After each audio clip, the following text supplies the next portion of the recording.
On ne peut en parler avec énergie sur Diambo FM. On ne peut ne pas aborder les sujets qui coiffent. On ne peut ne pas se fâcher face aux réalités qui nous entourent. Laissons parler les gens. Tous ces gens qui ont tué, ils ont pris goût de tuer. Tuer des gens pour s'enrichir ou tuer des gens pour aller au pouvoir, c'est pas une solution. Laissons parler les gens. La libre antenne de votre radio. Parlez sans tabou, sans se chausser. Percez et crevez l'abcès. C'est vous qui avez la parole. Pourquoi on n'interdit pas la circulation des armes sur le continent africain? Laissons parler les gens du lundi au vendredi sur Diambo FM. Laissons parler les gens. Une présentation de Michel Gadjou.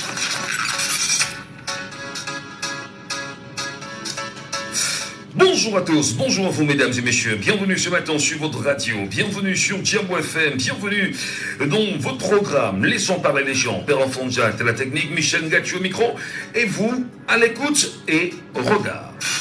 Laissons parler les gens. Premier sujet. Que se passe-t-il exactement au Cameroun? Depuis quasiment 5 ans aujourd'hui, le gouvernement camerounais reste inchangé. Qu'est-ce qui peut expliquer l'attitude du chef de l'État, Paul Biya, à ne pas changer ce gouvernement? Une question au menu, naturellement, de ce débat ce matin qui vous donnera la parole.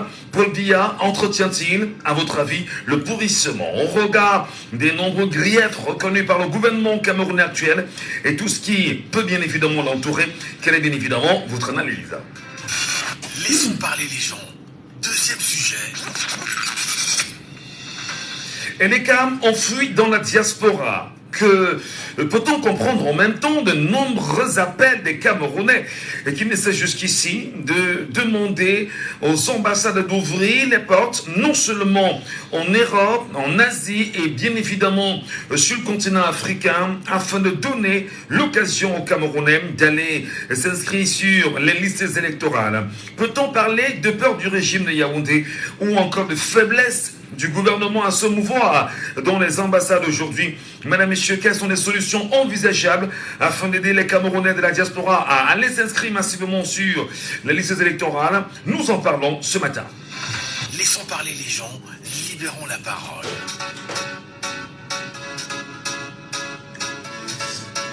Nous libérons bien évidemment la parole ce matin pour ceux et celles qui nous retrouvent. Et comme vous le savez, c'est le 6 74 39 79 04. Je reprends le contact téléphonique pour nous savoir ce matin. C'est le 6 74 39 79 04 ou le 6 59 92 48 83. 6 59 92 48 83 ou vous nous appelez naturellement sur WhatsApp en direct et rapidement nous prendrons vos réactions sur notre antenne au 6 91 98 60 98. 6 91 98 60 98. Mesdames, Messieurs, bonjour à tous et bienvenue ce matin. On a déjà un auditeur en ligne ce matin. Allô, bonjour. Allô, bonjour. Oui, bonjour, bonjour. On vous entend très mal ce matin. N'hésitez pas de nous revenir. 6 74 39 79 04 ou le 6 59 92 48 83. Appelez-nous également en direct sur WhatsApp, quand vous le savez. Et tentez bien sûr de nous donner vos points de vue, vos appréciations sur ce qui peut justifier, à votre avis, la longévité du gouvernement camerounais aujourd'hui. 5 ans après, qu'est-ce qui peut justifier que Paul Biya n'ait pas changé le gouvernement camerounais actuel?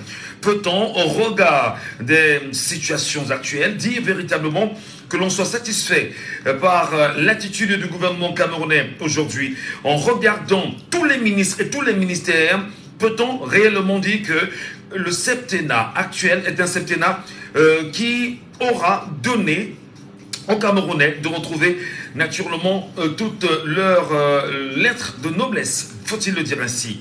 Nous vous écoutons bien sûr ce matin.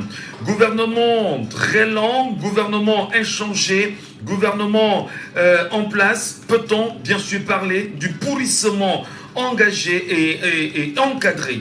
Appelez-nous et exprimez-vous.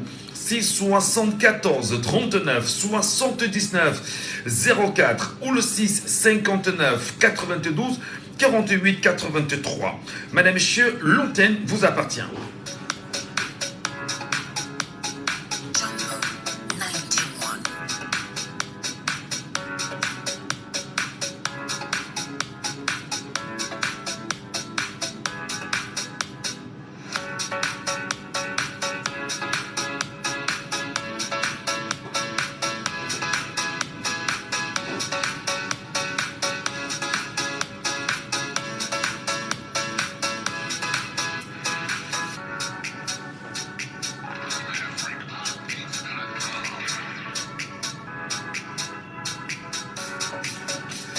Auditeur en ligne, allô, bonjour.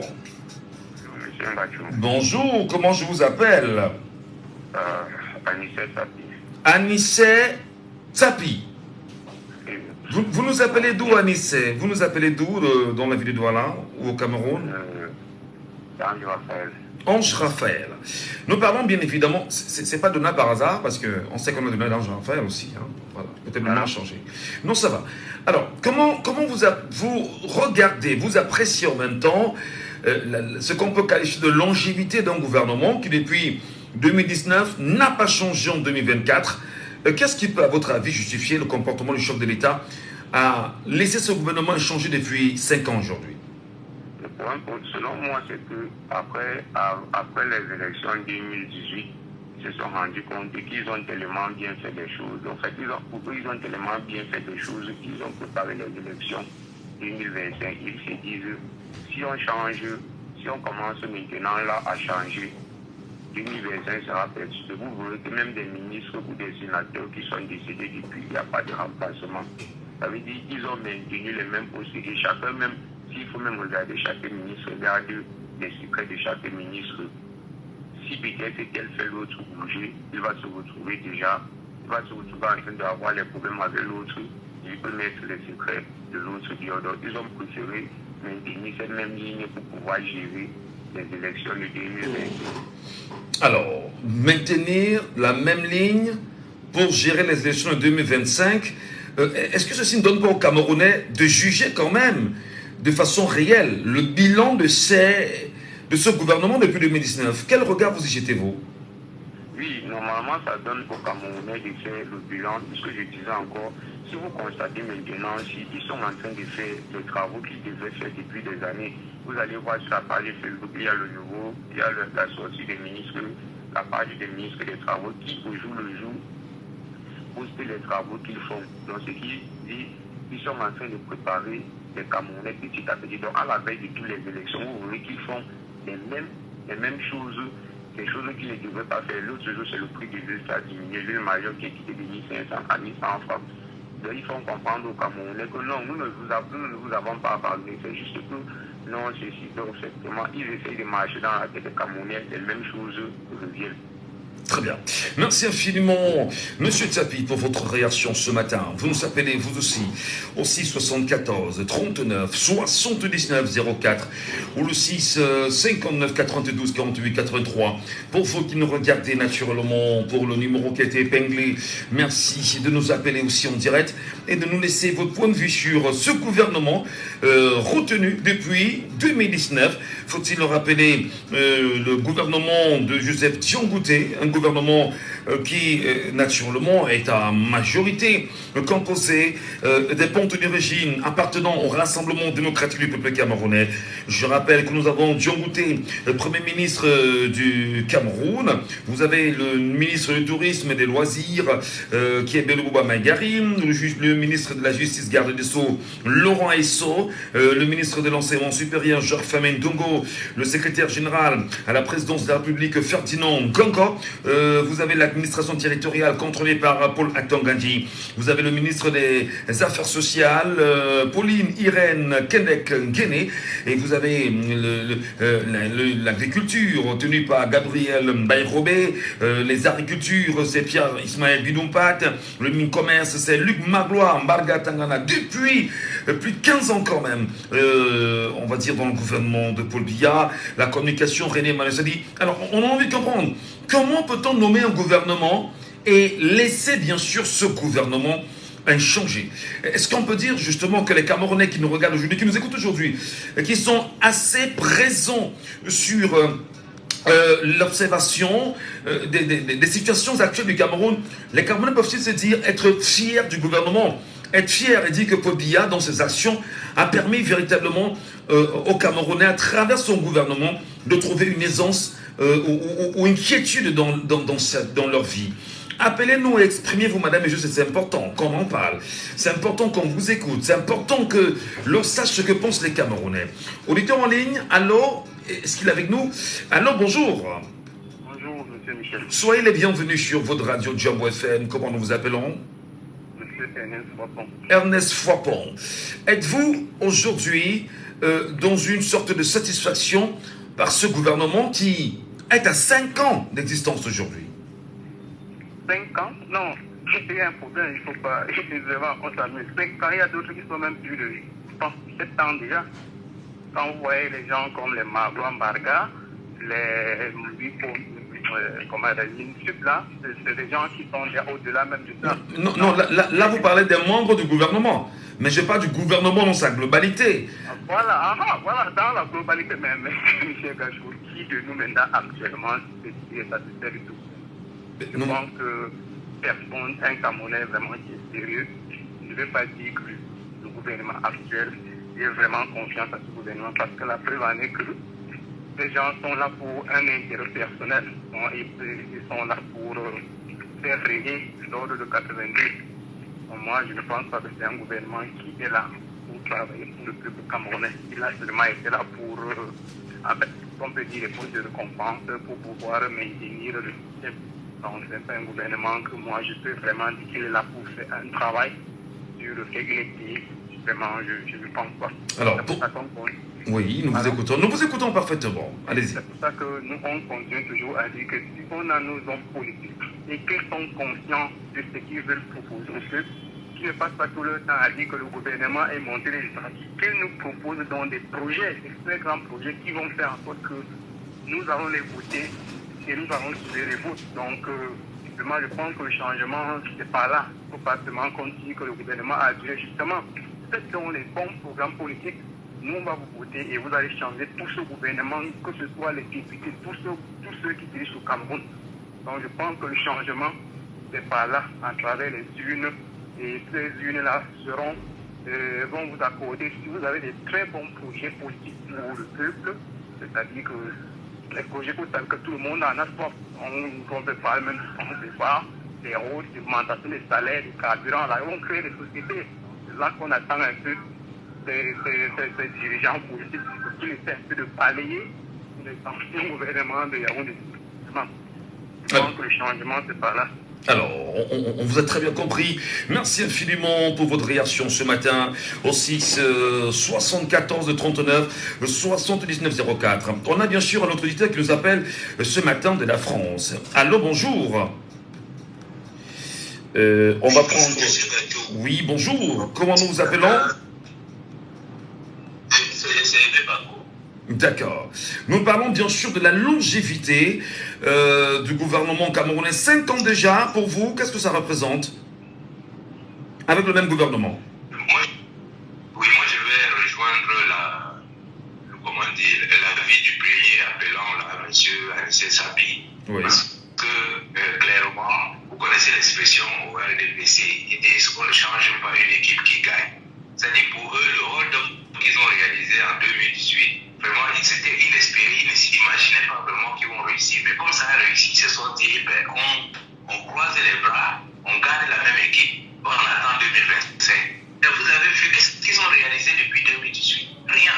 La seule chose que le RDPC a réalisé depuis 2018, c'était d'éliminer tous les opposants qui pouvaient leur faire, qu'ils ont identifiés comme entités pouvant leur faire barrière. On les a tués, comment on l'appelle, les Kingley, les Beck, on appelle encore celui qui était à la présidence là, dont les maîtres soient. Je vous dis, ils ont tué. Le problème, c'est que nous les Camerounais, enfermés dans la boîte, nous ne bilan de ceux qui ont participé à l'élection présidentielle en 2018, beaucoup sont déjà morts, beaucoup sont en prison, beaucoup sont partis en exil, y compris les journalistes. Regardez tous les journalistes qui ont animé cette période-là. La plupart sont en exil. Donc vous comprenez que ce sont des gens ils ne sont pas là pour nous. Vous parlez de pourrissement, mais quand même, monsieur... Oui, mais justement, dans la question du pourrissement, comment peut-on justement apprécier que Paul Biya, au regard des plaintes qui sont énormes de ce gouvernement aujourd'hui, lui qui est le chef de l'État et qui incarne d'ailleurs, on va dire, la politique structurelle de l'État du Cameroun, qui laisse justement ce gouvernement faire depuis 5 ans? Alors là, monsieur Kachou, vous connaissez ça, bon, je sais que vous êtes journaliste, vous posez la question pour nous laisser nous exprimer. Naturellement. Mais moi, je veux vous dire, il faut que nous fassions l'effort de regarder l'histoire de notre pays. Paul Biya, son seul diplôme, c'est administrateur des colonies. Cet homme a transformé notre pays en une vraie colonie. Nous n'avons jamais été une colonie française, mais il a transformé notre pays en une vraie colonie. Toute notre administration est coloniale. C'est-à-dire que notre administration est pilotée de l'extérieur. C'est piloté par ceux qui possèdent notre pays, les vrais colons. Depuis qu'il est arrivé, il n'a qu'un seul programme, nous esclavagiser. C'est pour ça que tout ce qu'il avait fait a été détruit. C'est pour ça qu'on parle de pourrissement, mais le pourrissement a commencé depuis longtemps. Monsieur Gachou, dans quelques jours, nous allons fêter, nous allons nous rappeler le 6 avril, c'est pas le coup d'état des boutistes là. Je ne sais plus quand ça avait eu, je pense que c'était avril ou mai, ou je ne sais plus. 6 avril. Voilà, le 6 avril. Reprenez le discours que ces gens-là avaient tenu, que les boutistes avaient tenu. Ce discours-là, c'est ce que ces gens-là appliquent jusqu'à aujourd'hui. Chaque fois quand on voit ces gens nous voler, nous piller, ils font comme si il fallait vite faire avant que les choses ne soient découvertes. Mais à l'époque, quand les boutistes le disaient, nous ne nous rendions pas compte. Mais aujourd'hui, donc il y a un pourrissement, maintenant on voit les odeurs remontent.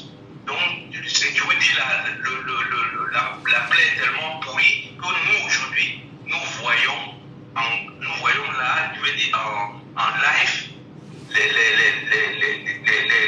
effluves de ce pourrissement. Très bien. Donc, depuis que le président Paul Biya arrive au pouvoir, il était là en mission commandée, il a été piloté. Et à un moment donné, ce pilotage a changé de cap, monsieur Ngachou.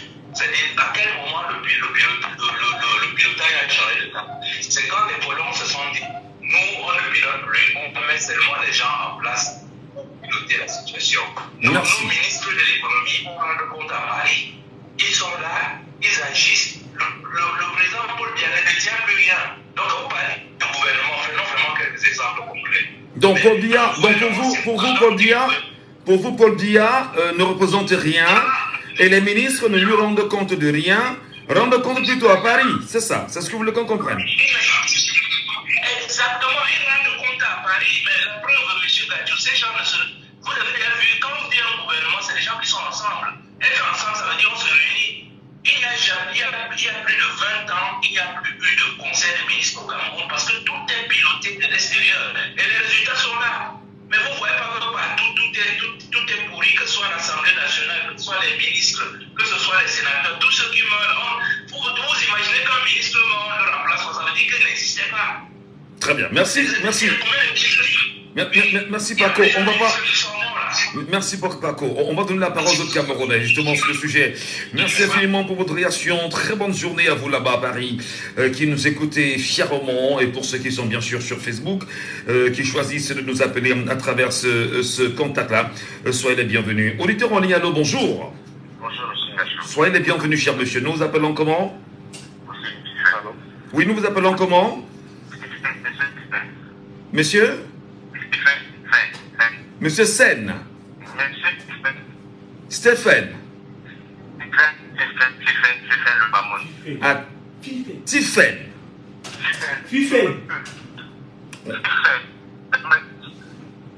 En tout cas, nous vous écoutons.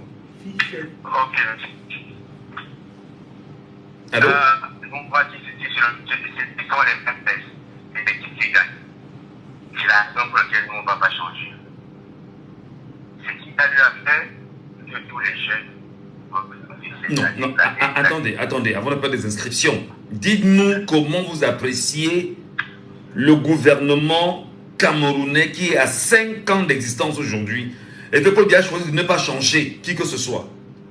Monsieur Ngachoui n'a pas le choix, il ne peut pas changer, ce sont les mêmes personnes. Pourquoi ne peut-il pas changer? Qui va aller où et qui va accepter? Ils savent ce qu'ils font pour ceux qui. Si une personne dit, ça va couler, c'est comme les chefs. Ça veut dire quoi concrètement? Ça veut dire ceci, ce sont les mêmes personnes qui nous gouvernent. Si on veut changer, on change tout le monde. Ouais. Personne ne peut rester.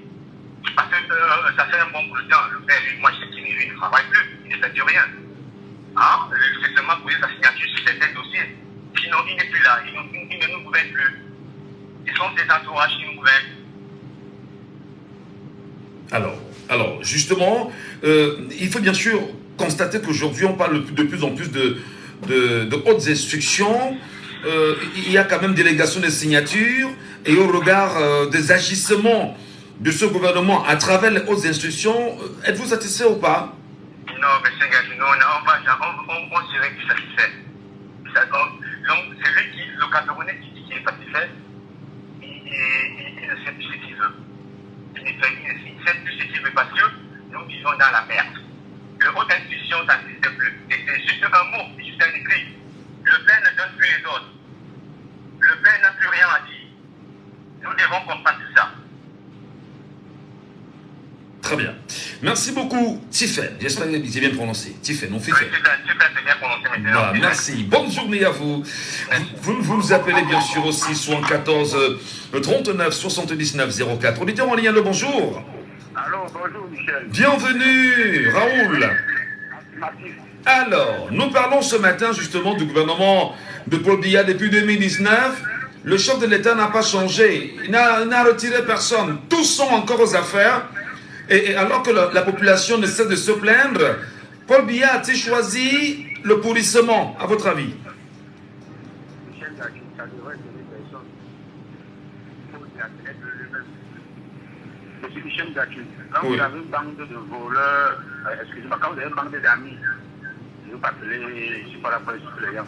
Quand vous avez une bande d'amis, ils vont faire un coup quelque part, ils sont libres. Et lors du partage, il y a quelqu'un qui a moins que l'autre. Vous savez ce qui se passe? Non. Il y a trahison. Si on fait un remaniement maintenant, et que parmi ceux qui sont là, on met quelqu'un hors du nouveau gouvernement qui va se passer, qui serait promulgué, vous savez ce qui va se passer? Non. C'est la chute totale du gouvernement. Parce qu'il va donner tous les secrets. Dans la tension, il va tout dire. Il va dire que le chef de l'État ne parle plus de lui-même. C'est ça qu'ils ont peur. On ne peut pas faire le remaniement au Cameroun. Le dernier mandat qu'ils ont pris là, c'est un dernier mandat qui peut pas y a 2025. Donc il savait que le vieux était coulant. Donc il fallait tout pour préparer sa succession.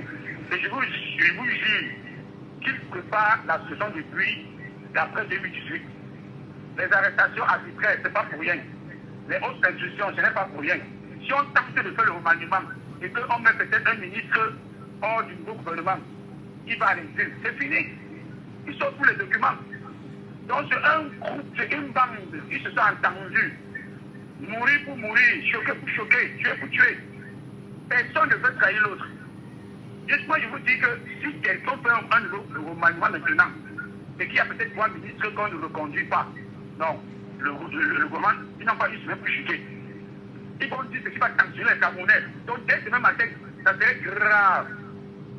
Moi je vous dis que ce qui est vrai, c'est que le chef de l'État ne dépend pas de lui-même depuis 2018. Donc quand on nous dit justement que ils ont confisqué le chef de l'État, ils l'ont embrigadé. Voilà ce qui s'est passé. Voilà, maintenant prend la voiture du président de la République et se balade avec. Le chef de l'État, il n'est plus conscient de rien. Depuis le sommet qu'il avait fait à Paris, je ne sais pas quel sommet là, où il a dit ils ont mis depuis là. Non, ils ont compris que non, il fallait regarder les choses. Donc depuis là, ils se sont rendus compte qu'il fallait le neutraliser. Le chef de l'État est prisonnier. Et il est prisonnier, peut-être vous ne savez pas. Il se lève, on dit lève-toi. On dit tourne la main, il tourne. On dit salut les gens. On dit image. On dit regarde à gauche, regarde, souris. C'est ça. C'est pourquoi ne pas dire la vérité. Vous ne comptez pas ça. Il peut dire rien. Le peuple camerounais est à mort. 30 millions de Camerounais, ou droite roulant, nous gouvernent. À ce temps que nous sommes faibles, nous ne pouvons rien. Nous sommes des paresseux. Dans le RDP, même il y a les jeunes, eux-mêmes sont les amants. Parce qu'aucun n'est jeune, aucun député jeune, aucun sénateur jeune. Mais ils font quoi là? C'est bonne émission. Merci infiniment. Merci beaucoup. Je vais dire en même temps que le chef de l'État ne raisonne plus. Bon, de toutes les façons, nous le regardons de temps en temps sur la télévision nationale, lors de ses sorties du 31 décembre ou encore du 11 février. Et toutes ces dernières années, nous l'avions regardé, nous l'avions écouté. Donc, dire qu'il ne raisonne plus, c'est assez fort quand même. Auditeur en ligne, allô, bonjour. Oui, allô, bonjour, monsieur.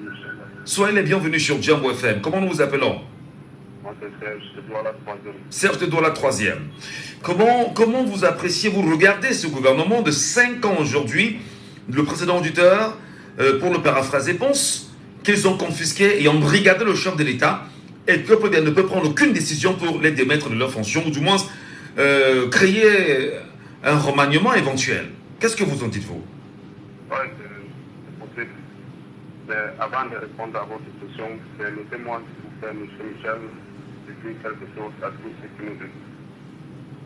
En 2025, le Camerounais qui va voter pour le RFPC est considéré comme un Camerounais qui n'est pas normal, comme ça dans le fait. Ceci étant dit, M. Michel, je vais répondre à votre question. Vous savez, la Constitution, déjà, notre président, celui qui est à la tête, il ne respecte rien. Il ne respecte absolument rien.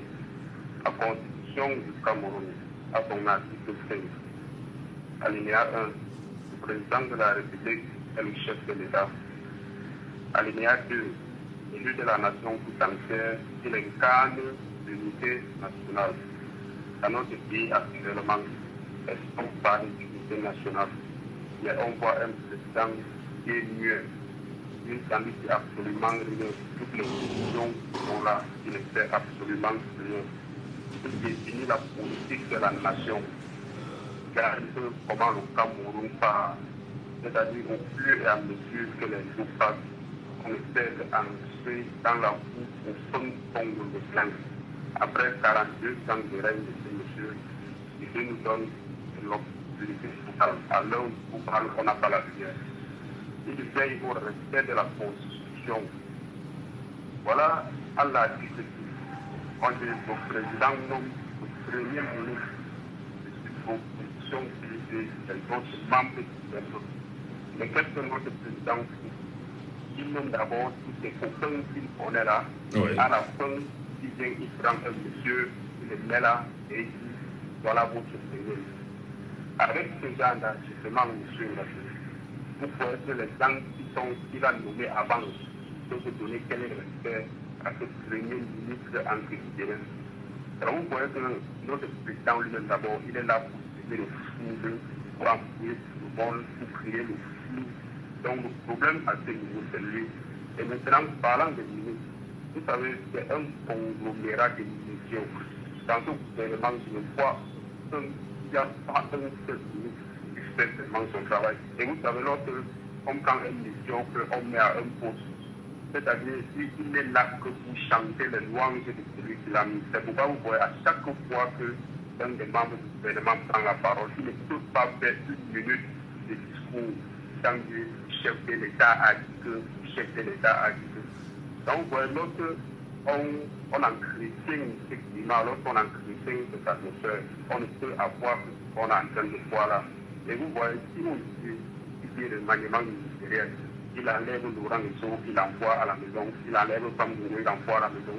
Il va se sentir un peu en danger, parce que selon lui, ce sont déjà les maillons forts, donc les socles même, socles de sa longévité. Donc à tel enseigne qu'il ne se voit pas en train de se séparer de ces individus. Parce que quand on dit le gouvernement actuellement, je suis sûr que c'est faux ministres qui sont faits. Le reste là, ce sont des différents. La preuve, on a un ministre qui est défilé jusqu'au 20. on n'a pas de nommé. Il y a un autre qui est là qui se balade, on dit que c'est le ministre par intérim. Et ils sont là, ils sont nombreux. Il n'y a pas de remplacement. Oui. Vous comprenez que le chef de l'État lui-même, à son niveau, il a déjà entretenu cette atmosphère de Donc pour vous, c'est le chef de l'État qui est le problème. Il sait exactement ce qu'il est en train de faire. Et est-ce que, à votre avis, c'est pour conforter sa position, le chef de l'État, c'est pour avoir des gens qui sont pour lui des officiers en tant que général, qui pourront l'aider réellement à se maintenir au pouvoir et être candidat en 2025? Bien sûr, ça revient à ce que je disais. Un conglomérat des médias, ils ne sont là que pour bloquer là où il est. Et vous pouvez même voir cette état de monsieur, il est là comme ça, il ne sait même plus ce qui se passe. Parce que lorsqu'on atteint un certain âge, il y a même des mémoires. Et maintenant, ce sont les gens qui qui sont en train de vraiment se finir. Donc la politique de base de leur prince.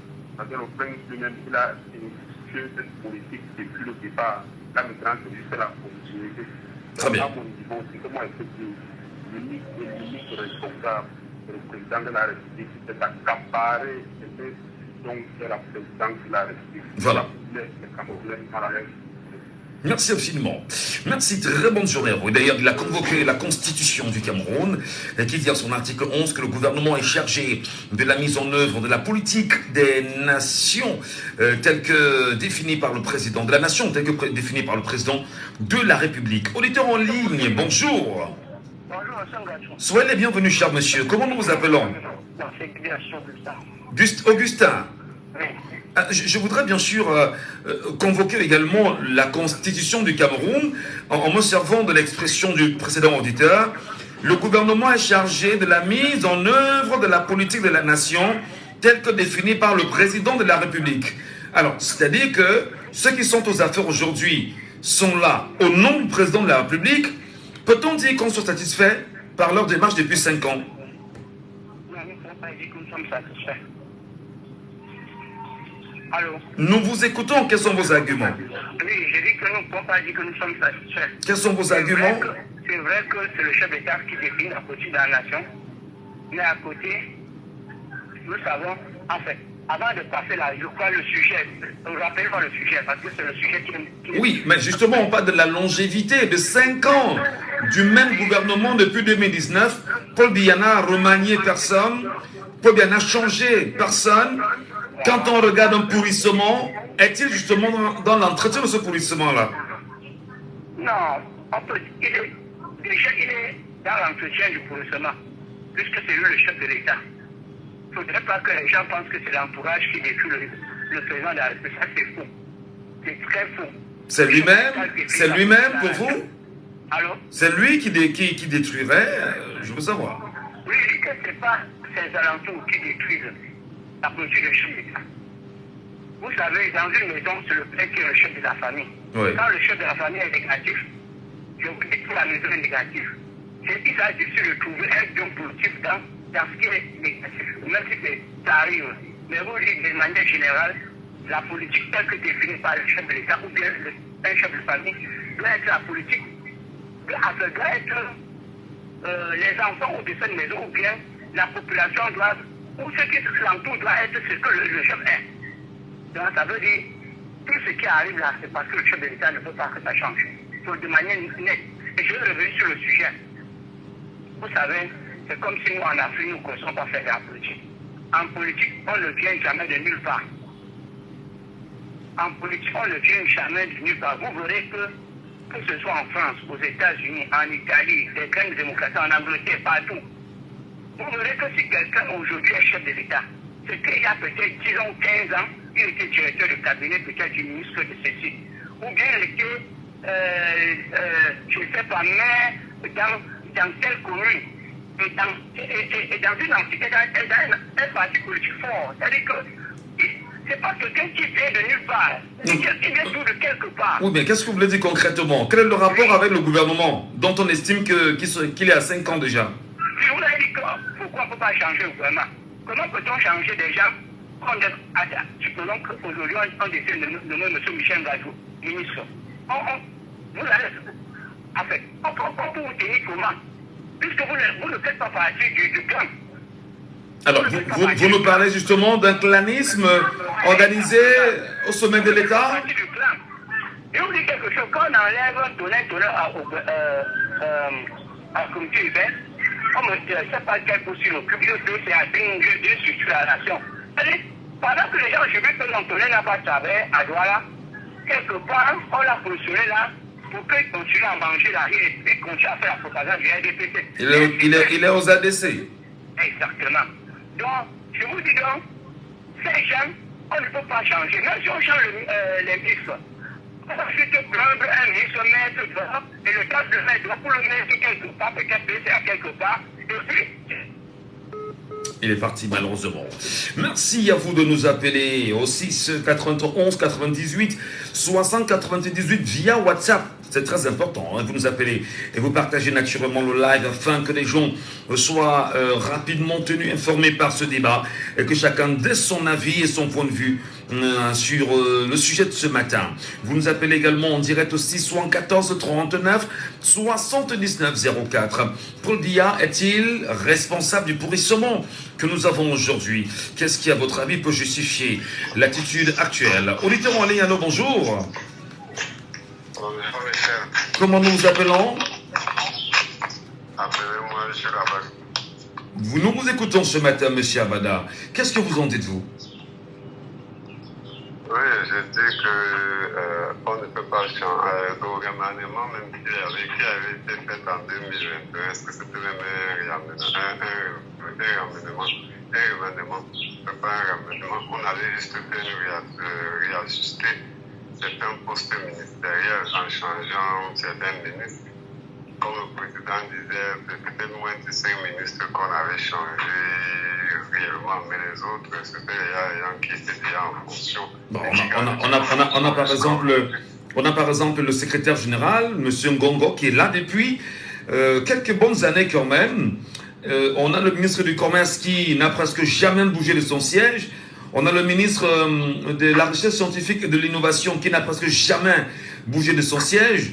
Alors, on se demande bien, qu'est-ce qu'on fait comme bilan, comme résultat de leurs activités?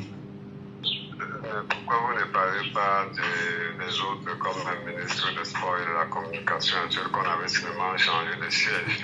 Bon, en réalité, on ne peut plus changer ce qui ne fonctionne pas. Moi, je me dis, je reste toujours à penser que c'est parce que le président fait confiance à ceux-là, c'est pour ceux-là qui sont là. Par exemple, on a eu l'entrée de Manaouda Malachi à la santé. Donc, on a changé catégoriquement de personnes.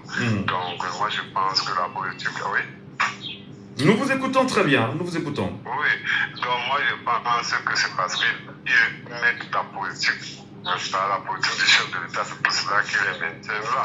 Parce qu'en réalité, quand les gens disent le RDPC ne fait que sa politique. Pour le moment, on va souffrir, n'est-ce pas, de voir le RDPC gouverner. Donc c'est un peu fait ce choix des ministres et puis faire leur travail à leur niveau comme ils peuvent le faire.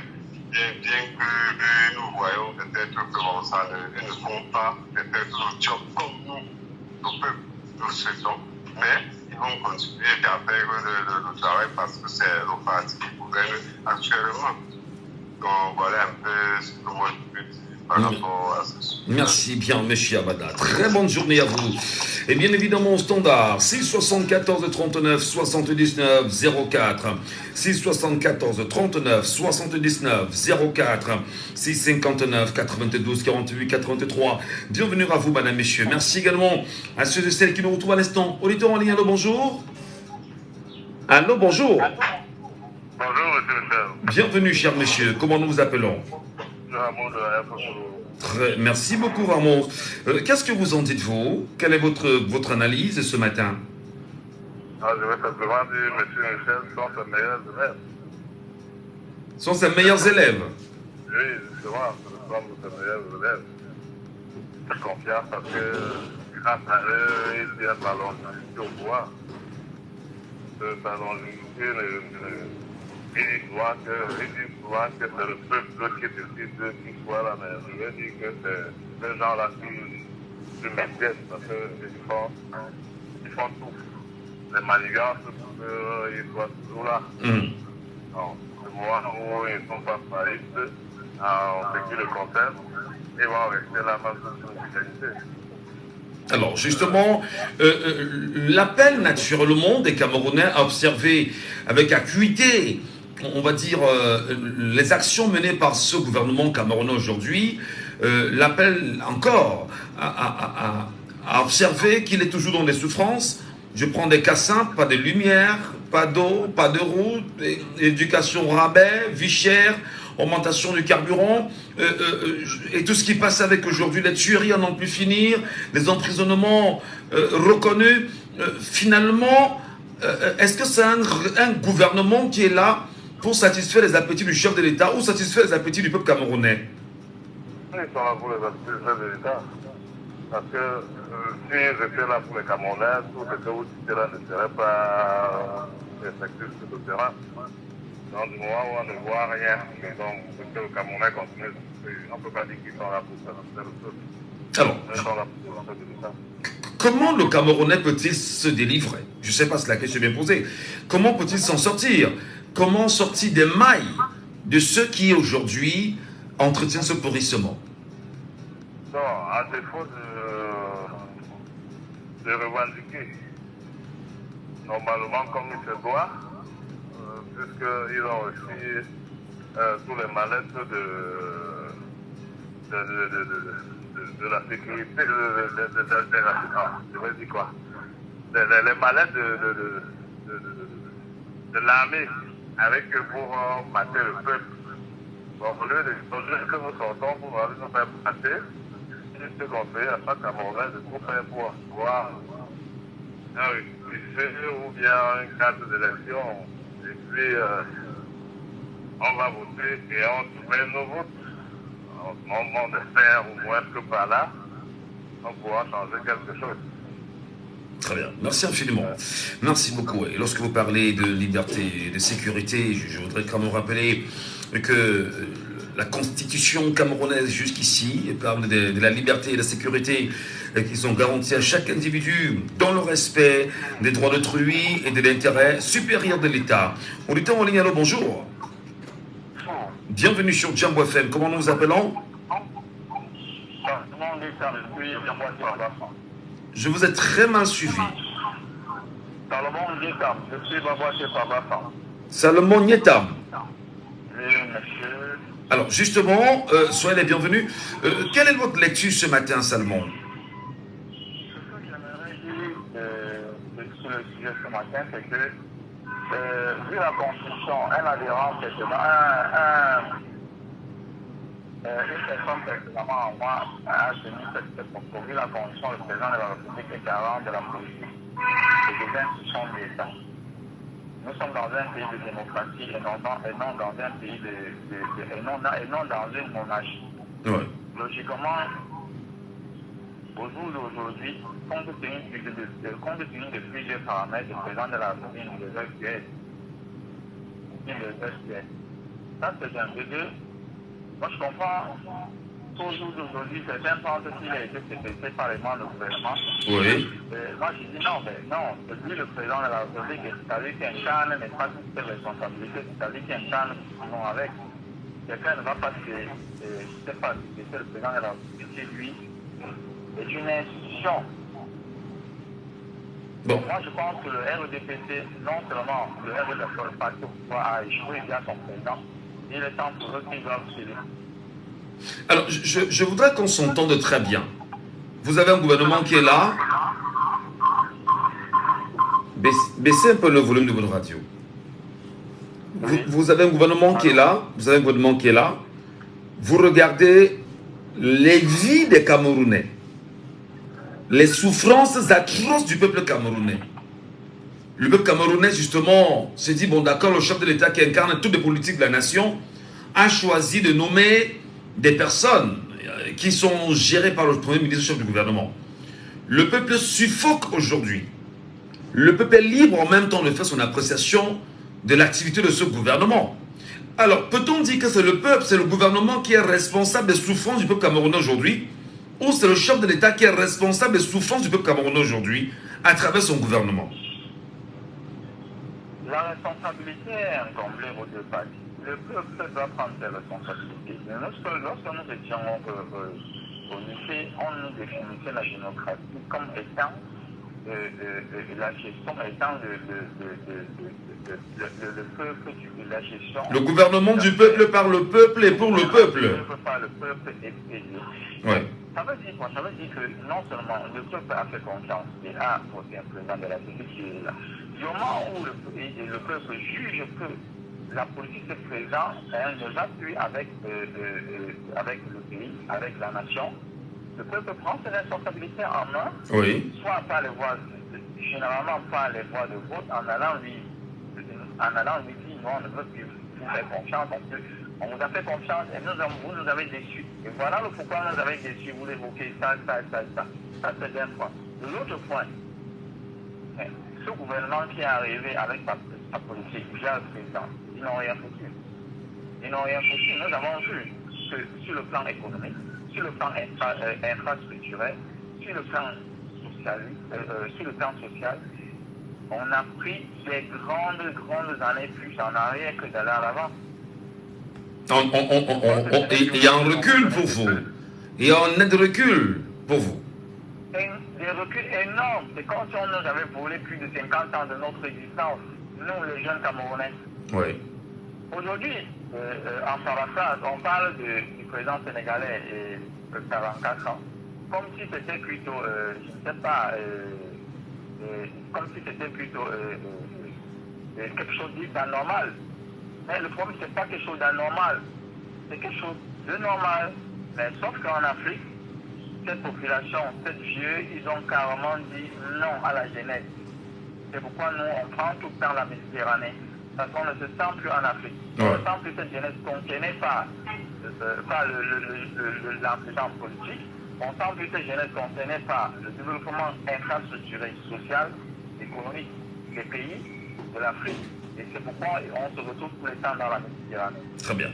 Merci infiniment pour votre réaction ce matin. Autre réaction sur WhatsApp, naturellement. Allô, bonjour. Allô, bonjour, sur WhatsApp. Allô, bonjour. Il a des problèmes de connexion et nous reviendra certainement. Nous poursuivons. Oui, bonjour.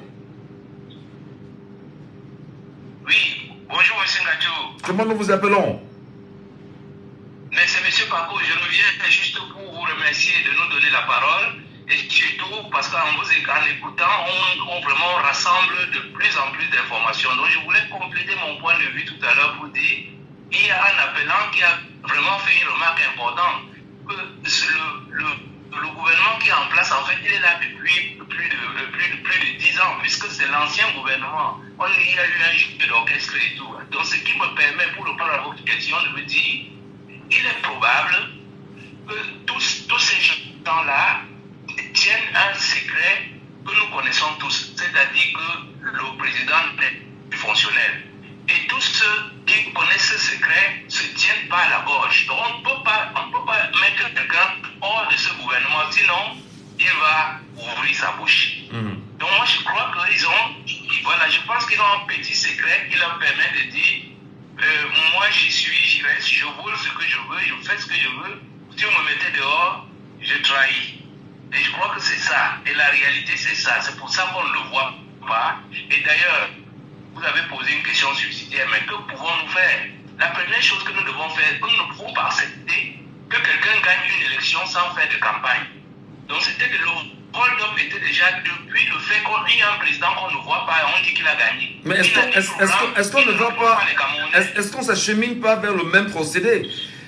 Parce que là, on sort du 24 mars, qui a été l'anniversaire du Rassemblement démocratique peuple camerounais pour ses 39 ans, pendant lesquels nous avons eu des appels, des motions de soutien et des appels à la candidature du président Paul Biya, sachant en même temps qu'avant 2018, il n'a fait aucune campagne. Est-ce qu'on ne s'achemine pas vers le même procédé pour 2025? Exactement. C'est pour ça que j'ai apprécié quand vous avez relancé l'appelant en disant mais qu'est-ce qu'il faut faire? Si nous ne faisons rien, nous acheminerons vers le même résultat. Ouais. Puisqu'ils disent que nous avons réussi le hold-up, on ne change pas une équipe qui gagne, on va remettre ça sur pied. Donc, et comment nous allons... Tous les journalistes doivent dire à ce rythme que nous n'accepterons pas un gagnant que les Camerounais n'ont pas vu. Ça, c'est la première chose pour bloquer ce circuit. C'est-à-dire que ça va être évident que tous les équipes doivent sortir en disant Paul Biya ne peut pas gagner, puisque les Camerounais ne l'ont pas vu depuis. Les Camerounais n'ont pas vu ce qu'il a fait. Et il ne fait pas campagne, il ne peut pas gagner. Donc il faut déjà inscrire ça dans la tête des Camerounais. Et je crois que les médias, c'est le 4e pouvoir, et c'est le 5e pouvoir. Je dirais même le premier. Je crois que les médias... Pardon? Je dirais même le premier en réalité. Exactement, quand on regarde dans le monde entier, regardez ce qui se passe dans le monde entier. Quand il y a les élections aux États-Unis, c'est CNN qui donne les résultats. En France, c'est les télévisions. Même là, on a commencé à féliciter M. Faye, mais c'était les premiers résultats, c'est la télévision qui donne. Donc c'est pour ça qu'il dit que pour moi, il est important de renforcer le pouvoir des médias pendant ces élections. Il faut vraiment trouver un moyen de financer les médias, parce que je vous le dis, en 2018, si les résultats qu'avait donné M. Kamto avaient été donnés par les journalistes, par les médias que nous avons au pays, ce résultat n'aurait jamais été contesté. Il était contesté parce qu'il a été donné par un candidat. Et nous, on refuse le résultat du candidat et on dit on va accepter celui qui va donner M. Atagana. Donc, non. On ne sort pas de l'auberge. Non, il est important, puisque vous ouvrez le sujet, je vais en parler naturellement. J'aime souvent le dire qu'en dehors d'être journaliste, je suis aussi un citoyen qui observe la scène politique, même si on me rappellera qu'il y a une question de neutralité qui s'impose. Je rappelle que Diomaye Faye, aujourd'hui qui est président sénégalais à 44 ans, l'une des choses qui a fait la force de Diomaye Faye, c'est que c'est le peuple sénégalais lui-même qui a donné les résultats. C'est-à-dire que lorsque Maurice Kamto ici, vous me permettez de prendre l'exemple du Cameroun, et Maurice Kamto qui disait que vous m'avez donné l'occasion de tirer à un penalty, j'ai tiré, j'ai marqué, c'est Maurice Kamto qui parlait, ce n'était pas le peuple camerounais qui parlait. Contrairement au Sénégal, vous verrez que ce sont les Sénégalais eux-mêmes, au soir, qui ont commencé à parler. Maintenant, vous avez un lien qu'il faut mettre sur le débat. C'est qu'au Cameroun, on vous fera savoir que les tendances sont interdites au Cameroun. Il ne faut même pas en parler. Et c'est dans le code électoral. Et l'administration territoriale veille au grain sur cette question-là. Et vous verrez qu'on muselle les Camerounais de façon à ce que vous ne pouvez même pas dire que dans mon bureau de vote, j'ai gagné, et en comptabilisant l'ensemble des personnes qui ont voté, voici celui qui susceptiblement est vainqueur, et voilà. Donc, c'est juste pour dire que l'impression qu'on peut avoir, c'est que tout a été taillé sur mesure, de façon à ne pas laisser le Camerounais donner une éventuelle victoire. Mais seulement, vous avez également pris le lien avec les médias. Avant les médias, il faut comprendre, aujourd'hui, il y a ce qu'on appelle les chancelleries occidentales. Lorsqu'un président est élu, rapidement, c'est Macron qui est le premier à donner, rapidement, c'est les États-Unis, alors que le Conseil constitutionnel n'a même pas encore donné les résultats officiels. Ce sont des jeux bien orchestrés, mondialement parlant, connus par les politiques, pour pouvoir absorber la pensée des citoyens dans ce jeu-là. Voilà ce que je voulais vous expliquer. J'espère que mon discours vous a permis de comprendre. Oui, monsieur, je comprends très bien votre point de vue. Maintenant, la question c'est, je reviens sur la question que vous avez posée. Qu'allons-nous faire pour nous départir de ce piège? Mais c'est à vous la question. Qu'est-ce qu'il faut faire? Vous avez donné des réponses. Pour moi, la réponse est très simple. Je l'ai dit dans une émission que je crois la semaine dernière. Je disais que nous n'allons plus nous laisser faire. Nous n'allons pas accepter toutes ces... Nous n'allons pas nous aplatir de vos gens-là, qui ne valent rien, sont des médiocres. Donc, les histoires d'accepter qu'on ne peut pas émettre les tendances, c'est faux. Nous pouvons émettre les tendances. Il faut seulement trouver les moyens de le faire sans demander leur avis et trouver les moyens de les diffuser. Par exemple, les résultats dont vous parlez là, on dit à la fin de l'élection, à la fin du vote, on publie les résultats par bureau de vote. Donc, une fois que c'est publié dans un bureau de vote, c'est public. Ce n'est plus une tendance, c'est un résultat. Donc, il faut que les journalistes, vous-même, que vous trouviez les termes forts pour leur dire, monsieur, ce n'est pas une tendance, c'est un résultat. S'il refuse les tendances, mais même s'il refuse les tendances, on ne va pas s'aplatir. Il faut faire des sondages et dire que, pour moi, j'ai déjà fait un sondage voilà, qui montrait très bien que le RDPC ne peut pas gagner. Très bien. J'ai dit même les 10% qui votent pour le RDPC, ce sont des gens qui sont monnayés. Merci. Donc pour moi, je dis ne nous aplatissons pas, regardons tous ces pièges-là, et faisons tous ces pièges. Et plus important, monsieur, je vais l'ajouter, nous allons donner les moyens aux médias que ce jour-là, c'est eux qui proclament les résultats.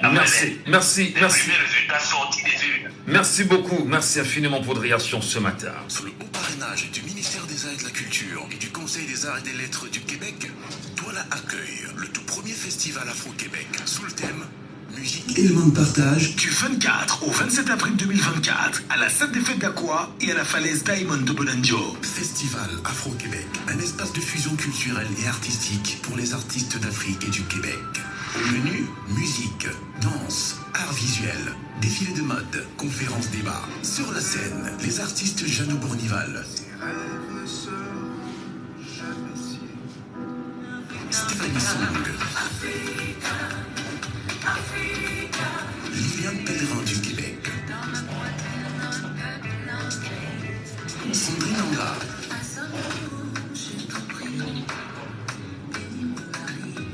Moustique charismatique. Non, j'aime beaucoup le cuir. Le cuir, c'est une molécule. Willy Magloire et Saleh John du Cameroun. Attention, la billetterie est ouverte. Point de vente, Hôtel La Falaise, Bonanjo, Tour Eiffel, Aqua Nord. Infoline 693 93 53 54. Il est 10h. Cuisinez aujourd'hui la pasta tortille avec des boulettes de bœuf aux carottes. Reprends le truc normalement. Reprends le générique. On ne peut en parler avec énergie sur Diambo FM. On ne peut ne pas aborder les sujets qui boivent. On ne peut ne pas se fâcher face aux réalités qui nous entourent. Laissons parler les gens. Tous ces gens qui ont tué, ils ont pris goût de tuer. Tuer des gens pour s'enrichir ou tuer des gens pour aller au pouvoir, c'est pas une solution.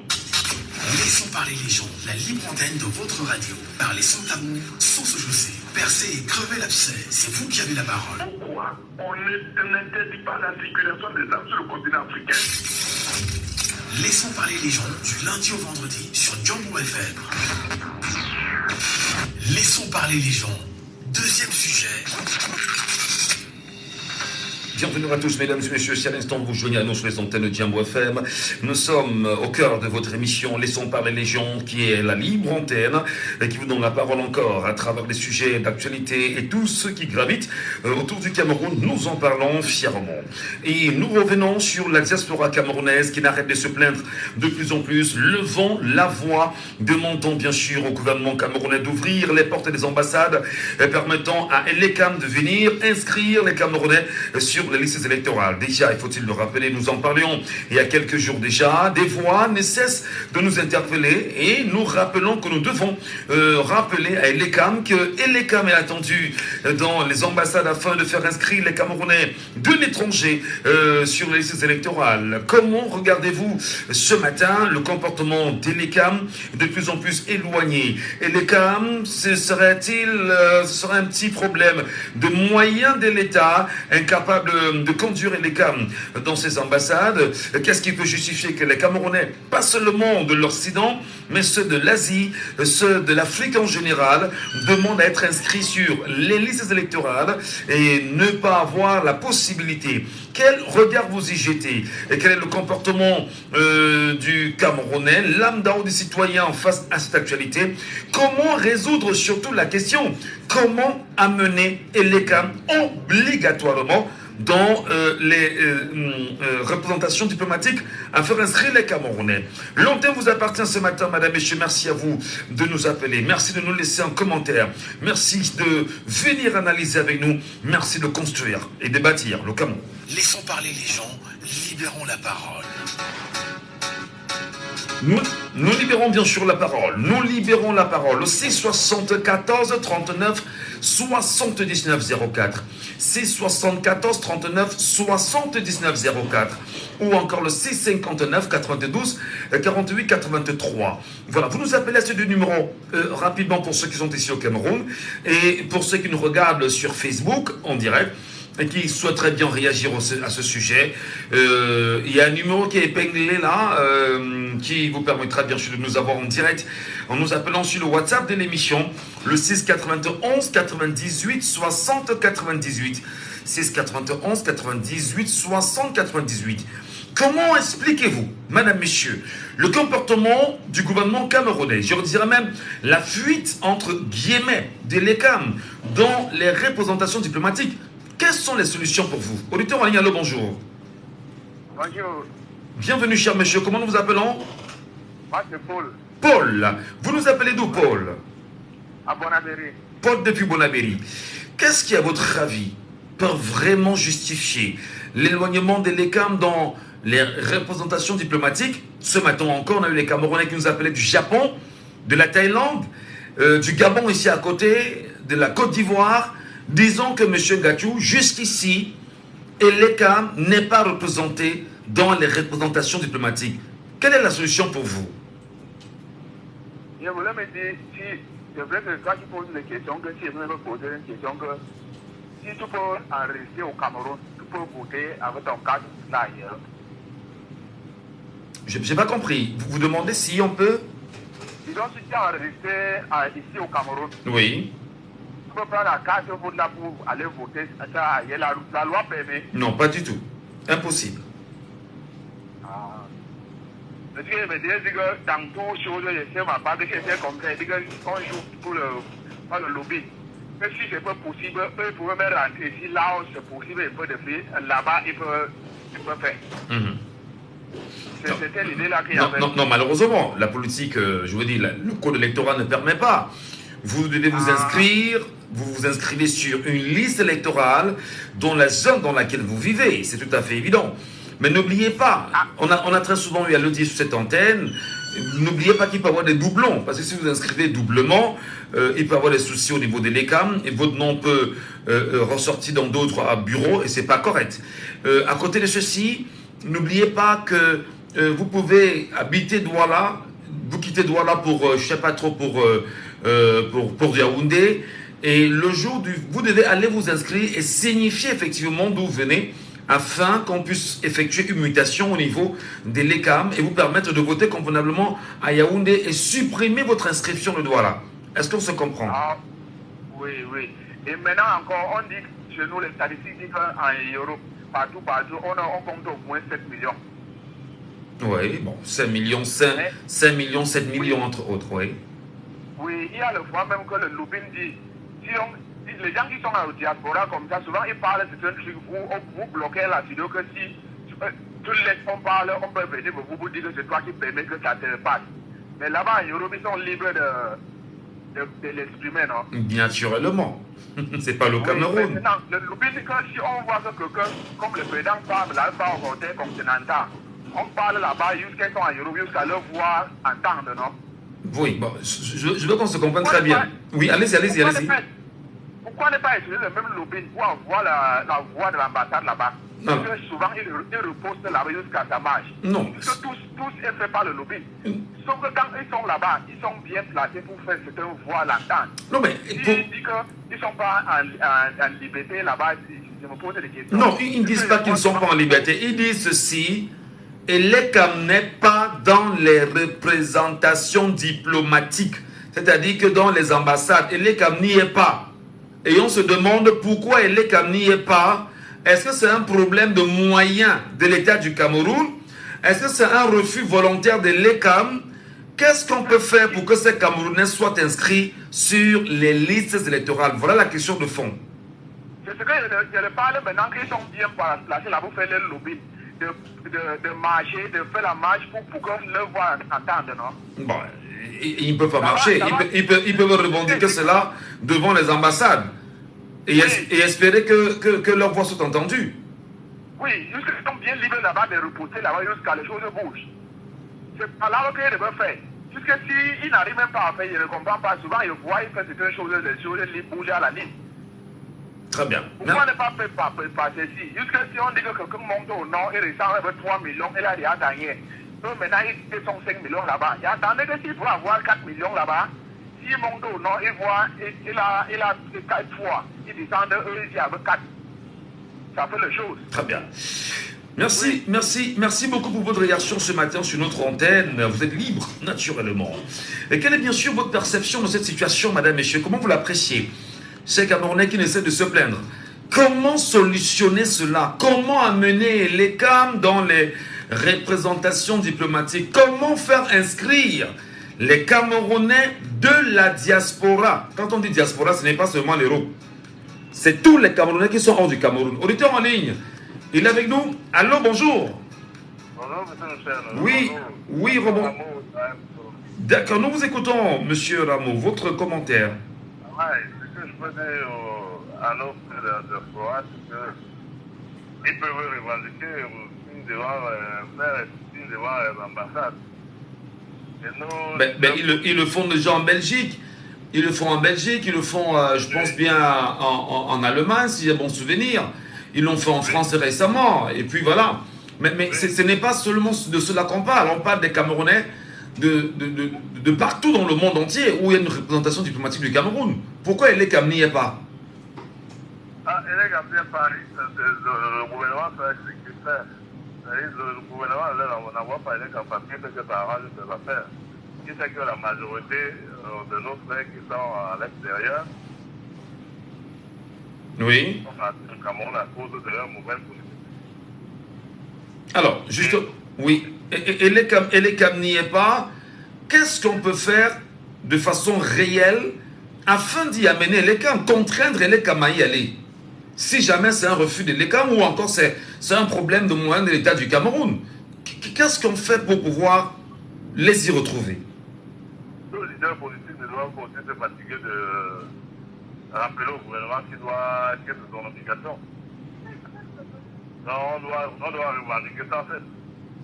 Envahir même les réseaux sociaux par rapport à ça, pour faire comprendre à tout le monde entier, pour essayer de voir s'ils peuvent envoyer les camps là-bas. Très bien. Merci infiniment pour votre commentaire ce matin, cher Rameau. Nous donnons la parole aux autres Camerounais. Vous nous appelez aussi 74 39 79 04. Les solutions nous intéressent en même temps. Des solutions. Écoutez la voix des Camerounais qui donnent des solutions, qui proposent des solutions. On ne peut pas dire qu'on soit Camerounais, que l'on ait bien évidemment tout ce qui passe avec en termes de paperasse. Vous avez une CNI, vous avez une carte d'identité, vous avez un acte de naissance, vous avez un passeport, vous êtes reconnu comme étant Camerounais, bien qu'on sache aujourd'hui qu'il y a un gros souci de double nationalité.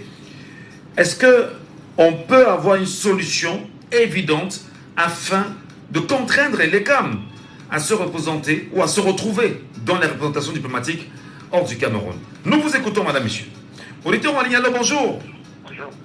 Comment nous vous appelons? Monsieur Boumson, qu'est-ce que vous en dites, cher monsieur? C'est très compliqué.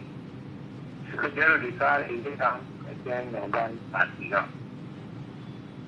Peut-être pas à 100%, mais pratiquement à 80%.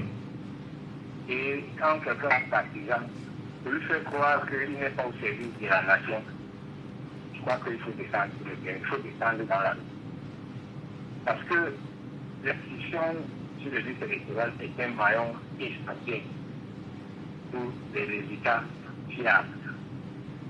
Et lorsque vous refusez carrément d'inscrire quelqu'un sur le liste électoral, la question de ça, si ce n'est descendre dans la rue, bloquer la circulation et autres. Et excusez-moi, je n'encourage pas rien.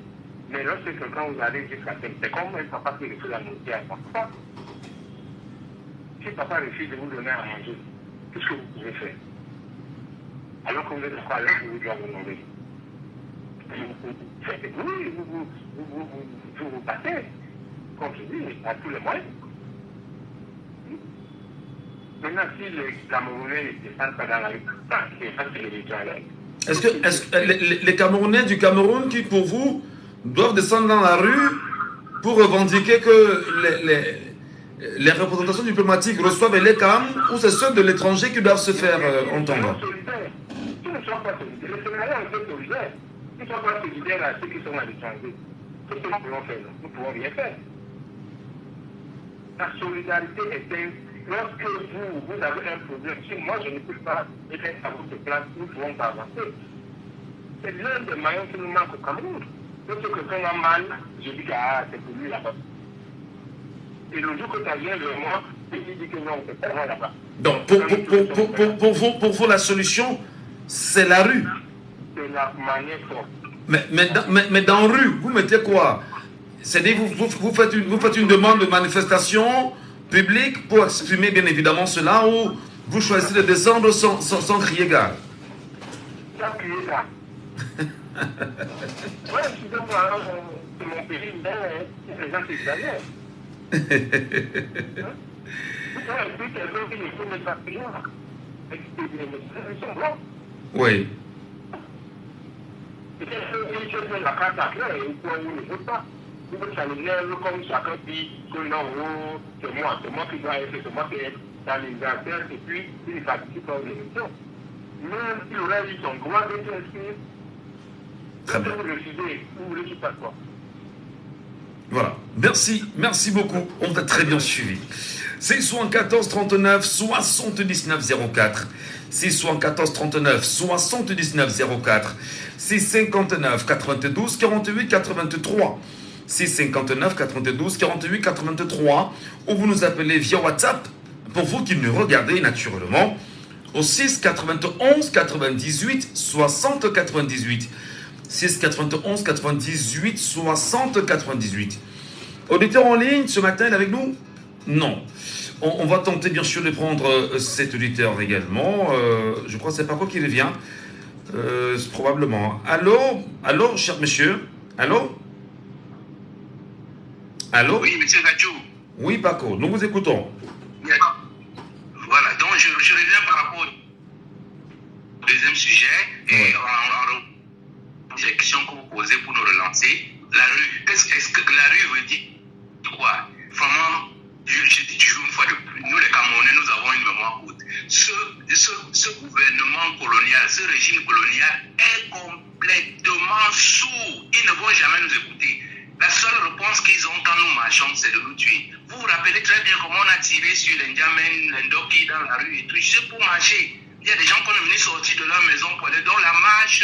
C'est pour ça que je suis d'accord avec vous que tous les Camerounais, chacun à sa position, doit se battre. Et dans le cas présent, à partir du moment où il est très difficile de marcher ou de faire des opérations, il y a deux options. Il y avait l'option que proposait le regretté pour Larry King qui avait dit on occupe les ambassades, puisque ces gens ne savent même pas ce que c'est qu'une ambassade. Ils ne savent pas le rôle d'une ambassade. Il fallait les occuper, les remplacer. Bon, ça, cette option-là, nous l'abandonnons. Mais la deuxième option qui reste, et c'est là où nous les Camerounais, nous pêchons souvent. Nous pêchons souvent, c'est l'aspect juridique, monsieur. Pourquoi nous les Camerounais, nous subissons toutes ces atrocités et nous ne cherchons pas nos juristes, il y a Maître Timman et tout ça, ils peuvent porter plainte parce que ce sont nos droits qui sont bafoués. On porte plainte, mais vous avez dit précédemment que ce gouvernement est complètement sourd. Vous portez plainte à des gens sourds et aveugles, qu'est-ce qui va en sortir? Qu'est-ce que vous espérez? Non, mais quand on dit porter plainte, c'est pas devant les juridictions camerounaises qui sont, comme vous l'avez parlé du premier sujet, dans le pourrissement. Non, c'est pas eux qu'il faut porter plainte. Nous, il y a des juridictions internationales. Je crois que si le professeur Maurice Kamto n'était pas trop occupé, on aurait pu former, les juristes camerounais peuvent se réunir et porter tous ces crimes politiques, financiers, économiques, de sang que ce régime fait sur nous. Je prends un exemple très simple, monsieur Ngadjou. Vous avez vu la CAN qui a été organisée au Cameroun. La CAF n'avait pas réceptionné le stade d'Olembe. Mais cette CAF-là, dans la corruption, a amené les Camerounais à aller jouer dans un stade qui n'était pas fini. Résultat, vous voyez le nombre de Camerounais qui sont morts. Les juristes camerounais peuvent porter plainte contre Moussepe et la CAF. Et nous obtiendrons gain de cause. Mais ils ne le feront pas. Le deuxième exemple, c'est ce que vous êtes en train de dire. Regardez comment les rues de France, de Londres, des États-Unis étaient bourrées de Sénégalais qui allaient voter tranquillement. Mais nous n'arrivons même pas à nous inscrire sur la liste. On ne nous ouvre même pas l'ambassade. On est dehors. Nous sommes à l'étranger. Donc, ceux qui doivent voter, je veux dire, les Camerounais doivent d'abord être capables d'entrer dans leur pays. Paco, peut-être vous qui êtes à l'étranger, vous nous expliquerez cela en mieux. Il y a nos auditeurs qui pensent qu'il faudrait que les Camerounais, eux-mêmes Camerounais du Cameroun, en terre camerounaise, manifestent afin de faire savoir au gouvernement que ces ambassades doivent être ouvertes à ces Camerounais afin qu'ils puissent s'inscrire. Je parle de temps. Ils n'ouvriront pas. Ça fait plus de 40 ans qu'on demande à ce régime de laisser les Camerounais rentrer chez eux, de laisser les Camerounais rentrer dans les ambassades. Les Camerounais dans les ambassades sont traités comme des étrangers. On vous insulte, on vous jette dehors. Il y a des forces de sécurité qui vous jettent dehors et tout. Donc je dis, ces gens-là, ils ne vont jamais nous écouter. Donc il y a deux techniques. Soit on prend la violence, on occupe les ambassades. Si on refuse cette option-là, eh bien, il ne nous reste que l'option juridique.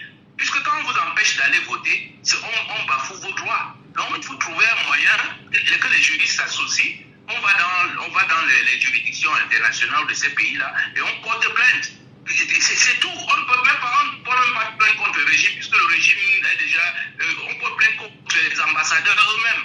Ça va vraiment les obliger à nous ouvrir les portes. Voilà. Mais sinon, je dis l'option de Paul King est toujours sur la table. Parce qu'une ambassade, c'est un territoire camerounais. Donc l'ambassade des États-Unis, du Cameroun aux États-Unis, l'ambassade du Cameroun à Berlin ou en Allemagne, c'est une terre camerounaise. Donc si les Camerounais entrent là-bas, portent le monsieur qu'on appelle l'ambassadeur, on le met dehors, on met un autre ambassadeur là qui va faire le travail, mais personne ne viendra nous déranger dans notre ambassade. On voit souvent qu'ils appellent les forces, les forces en présence pour venir, mais qu'ils appellent ces forces et justement le problème va aller en juridiction.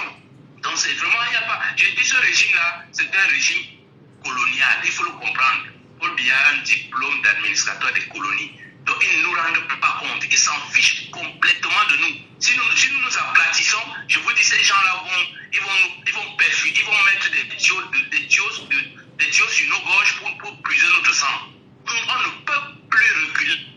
Si nous nous aplatissons, nous sommes morts. Voilà. Donc parce qu'il faut se lever par tous les moyens. Juridiques, informationnels, comment on appelle ça, médiatiques et tout. Il faut se lever, chacun dans son coin. J'appelle Maître Timban à réunir tous les juristes camerounais qui sont décapés et porter plainte contre cette histoire-là pour que ce soit réglé. Voilà, on vous a bien suivi, Paco. Très bonne journée, vraiment. Merci pour votre intervention ce matin. Et donnons la parole au Camerounais ici. Allô, bonjour. Ouais, bonjour, monsieur Ngadou. Bienvenue sur Jambo FM. Comment nous vous appelons? Oh, je m'appelle Charles depuis Loum. Charles depuis Loum. Oui. Alors, on a des compatriotes camerounais qui sont à l'étranger, un peu partout sur le continent africain, en Europe, en Asie, en Australie, en Antarctique même d'ailleurs, qui veulent s'inscrire sur les listes électorales. Qu'est-ce qu'on peut faire pour eux au moment où l'ECAM n'est pas dans ces représentations diplomatiques-là? Je vais revenir à certains propos que les gens disent qu'il faut aller, il faut faire tout, il faut faire par tous les moyens, il faut venir au pouvoir.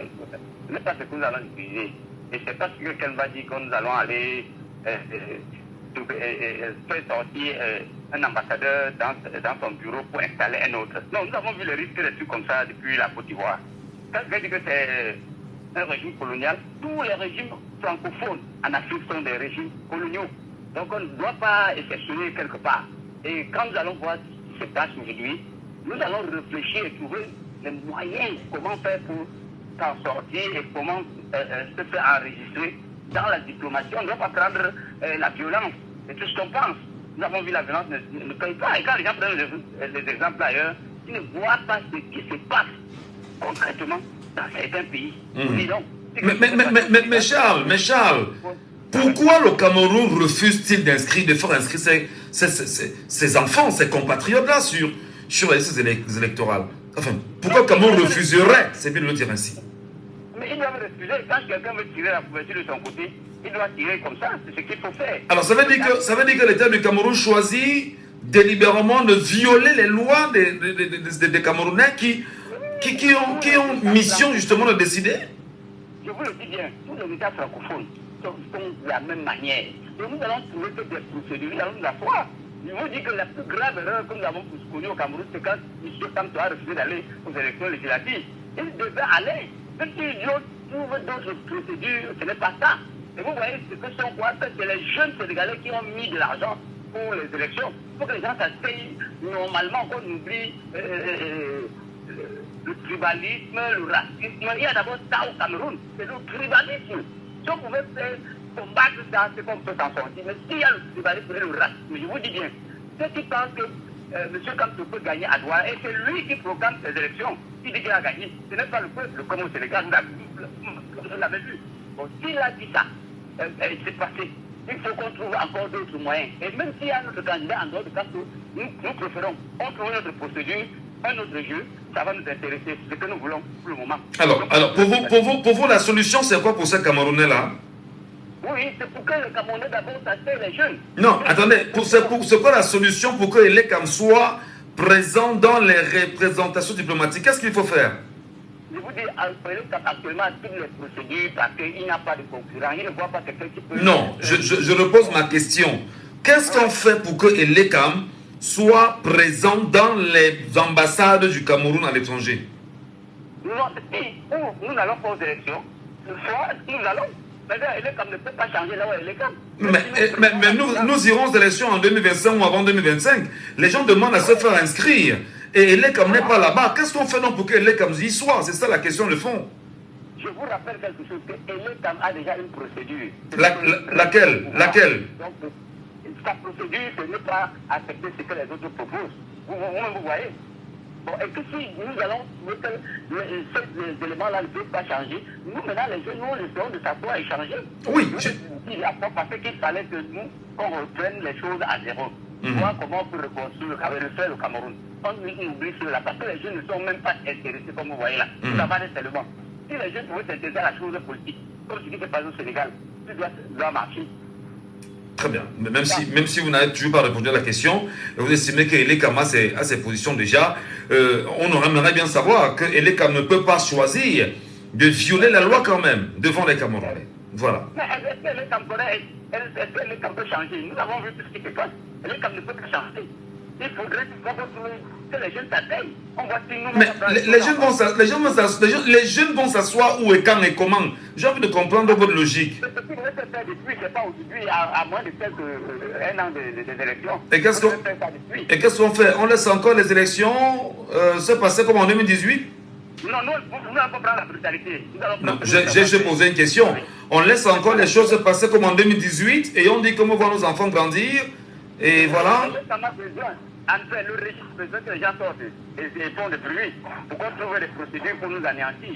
C'est le problème que le pouvoir veut. Mais nous, on peut comprendre ce qu'il faut faire, changer les enjeux politiques, c'est tout. Très bien. Merci beaucoup pour votre réaction ce matin, puisqu'on en parle. Vous nous appellerez également pour vous qui trouvez nécessaire ou important de réagir sur ce sujet-là. Laissez-nous vos avis, vos commentaires, surtout donnez-nous des solutions. On était en ligne, allô, bonjour. Oui, monsieur Gachou, bonjour. Soyez les bienvenus sur votre radio Jambo FM.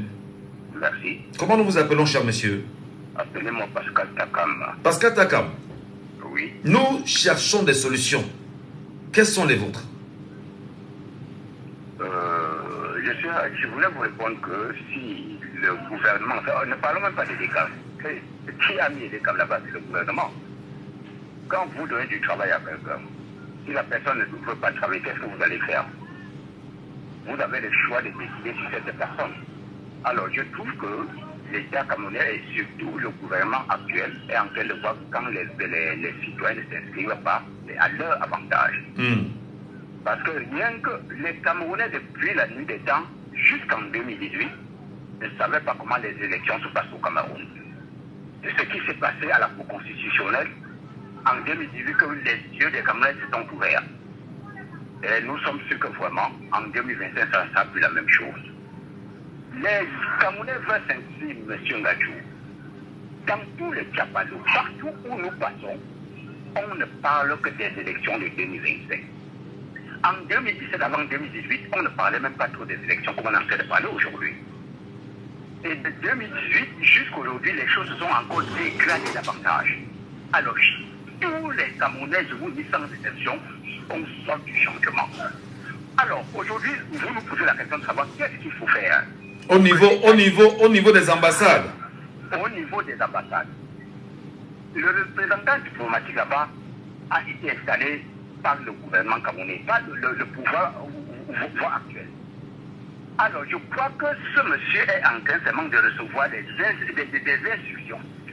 Ça ne m'a même pas de l'ambassadeur. Donc, si le gouvernement actuel décide, à l'heure où nous sommes en train de parler, qu'attend peut-être 16 heures, que ça soit déjà installé, ça le sera. Non, mais écoutez, mais le travail, justement, le travail de la presse, c'est de dire qu'il y a un vide et de donner la parole aux Camerounais pour que les Camerounais alertent le gouvernement de se rendre compte qu'il y a un vide et qu'il y a comme une violation, justement, de la loi. Parce que les Camerounais demandent à se faire inscrire. Et le gouvernement, comment peut-il être muet devant une telle attitude? C'est ce qu'il faut comprendre. Je vous dis que c'est à leur avantage. Avant que nous ne parlons, ils sont d'abord au courant avant nous. Non, mais puisque nous avons compris justement que c'est chercher des avantages et des éléments qui pourraient aller en leur faveur, alors nous les alertons.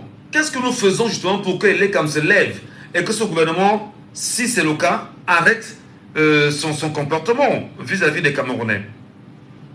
On a toujours l'habitude de nous dire qu'il faut respecter les institutions, qu'il faut respecter les autorités. Actuellement, on a un problème d'inscription. Nous pouvons toujours continuer à parler comme vous êtes en train de dire. Mais je tiens à vous dire qu'avant que nous ne parlons, ils sont déjà au courant et ils savent pourquoi est-ce qu'ils font ça. Importe peu ce que nous allons les indiquer, ils ne pourront pas marcher comme nous voulons parce que s'ils veulent marcher comme nous voulons, c'est à leur défaveur. Donc ils ne veulent pas perdre. Ils savent ce qu'ils font, c'est à leur avantage. Bon, pour que ça change, parce que chaque chose a un début et une fin. Malgré qu'ils ne veulent pas qu'on s'inscrit ailleurs, ne serait-ce qu'ici au Cameroun, inscrivons-nous massivement. Nous nous inscrivons, il ne suffit pas de s'inscrire. Quand on s'inscrit, il faudra que le jour du vote, nous partons voter. Et il ne suffit pas seulement de voter. Après avoir voté, il faudrait que nous surveillions nos votes. Et il ne suffit pas de surveiller. Après avoir surveillé, il y aura un constat à faire. Est-ce que nous avons gagné ou nous n'avons pas gagné? Si nous avons gagné, et que ça nous revient de droit, il faudrait que nous revendiquions ce que nous a pris. Il y a plusieurs manières de le faire. C'est au moment venu qu'on saura ce qu'il faut faire. Très bien. Voilà. On vous a très bien suivi. On donne la parole à notre Camerounais justement qui nous appelle sur WhatsApp justement ce matin. Allô, bonjour. Allô, bonjour. Il est avec nous sur WhatsApp. Allô, bonjour. Il n'est pas avec nous. Il n'est pas avec nous. On va passer bien sûr au standard. 6 74 39 79 04. 6 74 39 79 04. Comment amener le gouvernement camerounais, comment amener les CAM à se retrouver bien sûr au cœur des ambassades et donner la possibilité aux Camerounais de l'étranger de s'inscrire sur les listes électorales. Réaction. Bonjour Monsieur Michel, bonjour nombreux auditeurs de Jambo FM. Pour ma part, il y a une volonté manifeste du gouvernement d'empêcher les CAM de faire inscrire les citoyens sur les listes électorales. Pourquoi? Pour la simple raison que les chiffres que les CAM détiennent déjà les permettent de frauder facilement. Or, si aujourd'hui on assiste à un boom des chiffres, ça ne les permettront pas de frauder, vu que les Camerounais, les jeunes sont déterminés pour atteindre le changement, sont déterminés à avoir le changement de cette année. Donc, ce n'est pas évident que le gouvernement leur permette d'y avoir accès. C'est là lié même au premier sujet, donc vous avez débattu tout à l'heure. Et le gouvernement ne peut faire le remaniement pour l'instant. Ils sont préoccupés à mettre les manœuvres, à manœuvrer pour conserver le pouvoir. C'est la raison pour laquelle il est impossible de faire un changement, un remaniement avant 2025. Donc c'est pas évident. C'est pas évident. Ils empêchent les Camerounais de la diaspora qui se trouvent parce qu'ils savent que les Camerounais sont déterminés à chasser ce gouvernement, ce piège du gouvernement à la tête de l'État. Donc, voilà un peu ce qui peut caractériser le fait qu'il est comme soit totalement absent dans les ambassades. Donc, c'est une volonté manifeste du gouvernement. Et vous savez très bien que l'État est de connivence avec le gouvernement. Donc, c'est une stratégie. C'est une stratégie pour moi, en fait. Voilà. Merci infiniment, cher Eric de Bonabéry, pour votre réaction ce matin au standard. Nous laissons, cette réaction via WhatsApp et dire en même temps que vous êtes très nombreux à nous laisser des réactions. N'hésitez pas aussi de le faire sur WhatsApp en message vocal. Nous pourrons bien sûr vous écouter sans problème. Auditeur en ligne sur WhatsApp, allô, bonjour. Allô? Bonjour. Allô, bonjour. Oui, bonjour. Comment nous vous appelons? Allô? Comment nous vous appelons? Oui, c'est Jambo. C'est Jambo, nous sommes sur Jambo. Vous êtes sur Jambo, bien sûr. Oui. Alors, vous voulez participer au débat, c'est ça? Oui, je voulais participer au débat, mais c'est comme si la connexion dira, je suis là. Nous vous écoutons. Comment vous appelez déjà? Ah, Monsieur Loué. Monsieur Loué, qu'est-ce qu'il faut faire pour que les Camerounais de l'étranger puissent s'inscrire sur les listes électorales? Qu'est-ce qu'il faut faire pour contraindre les Kamaï à aller et le gouvernement camerounais? Non, qu'est-ce qu'il faut faire? Pour moi, qu'est-ce qu'il faut faire? C'est compliqué parce que si les autorités en place ne prennent pas de mesures, ça serait très très compliqué selon moi parce que tout dépend d'eux. C'est eux seuls qui peuvent mettre les moyens pour atteindre les objectifs pour les Camerounais de l'étranger. En fait, moi, je pense pour ça. Qu'est-ce que vous mettez dans moyens? Les moyens, c'est. Je mets dans les moyens non seulement financiers et comment je peux. Les moyens. En fait, la transparence, quoi. En fait, surtout la transparence, ça, c'est les moyens. Les moyens financiers et la transparence, parce que je sais que nos autorités, beaucoup sont dans la blanche. C'est un peu ça ce que je pense. D'accord. Parce qu'il faudra qu'ils mettent non seulement la transparence et les moyens financiers pour ça. Non, mais la transparence, c'est quoi? Tout ce qu'on veut, c'est que les Camerounais soient dans les ambassades et que les Camerounais s'inscrivent les Camerounais de l'étranger. En quoi est-ce qu'on a besoin de transparence ici? Est-ce qu'au niveau de l'ambassade ne peut pas demander à avoir un pôle comme simplement? Voilà, malheureusement, elle est partie. Je ne sais pas qu'est-ce qu'il faut comme transparence là-bas. Voilà. Vous nous écoutez, madame, messieurs, nous sommes sur Jambo FM. L'émission, c'est Laissons parler les gens. Perrin Fondia reste avec dans la technique. Michel Gatchou au micro. 674 39 79 04. Alors, bonjour. Bonjour, cher monsieur. Bienvenue sur votre radio. Nous vous appelons comment? On vous entend très mal. Est-ce qu'il est avec nous? Allô? Oui, allô, je vous écoute, monsieur. Nous vous écoutons cette fois-ci bonnement. Vous vous appelez, monsieur? C'est Donald de Clermont-Raphaël. Donald, nous vous écoutons, Donald. Que faut-il faire pour que l'ECAM aille dans les représentations diplomatiques, Donald? C'est devait aller déjà ici en avant, même pas l'ECAM qui mettait en avant certains manquements dans son déploiement, dans son efficacité. L'ECAM avait fait certaines suggestions à l'État du Cameroun allant dans le sens du déploiement, au niveau, que ce soit au niveau de la logistique, que ce soit au niveau de la finance. Et afin que on ait une couverture, je voulais dire, quasi intéressante. Donald. Oui.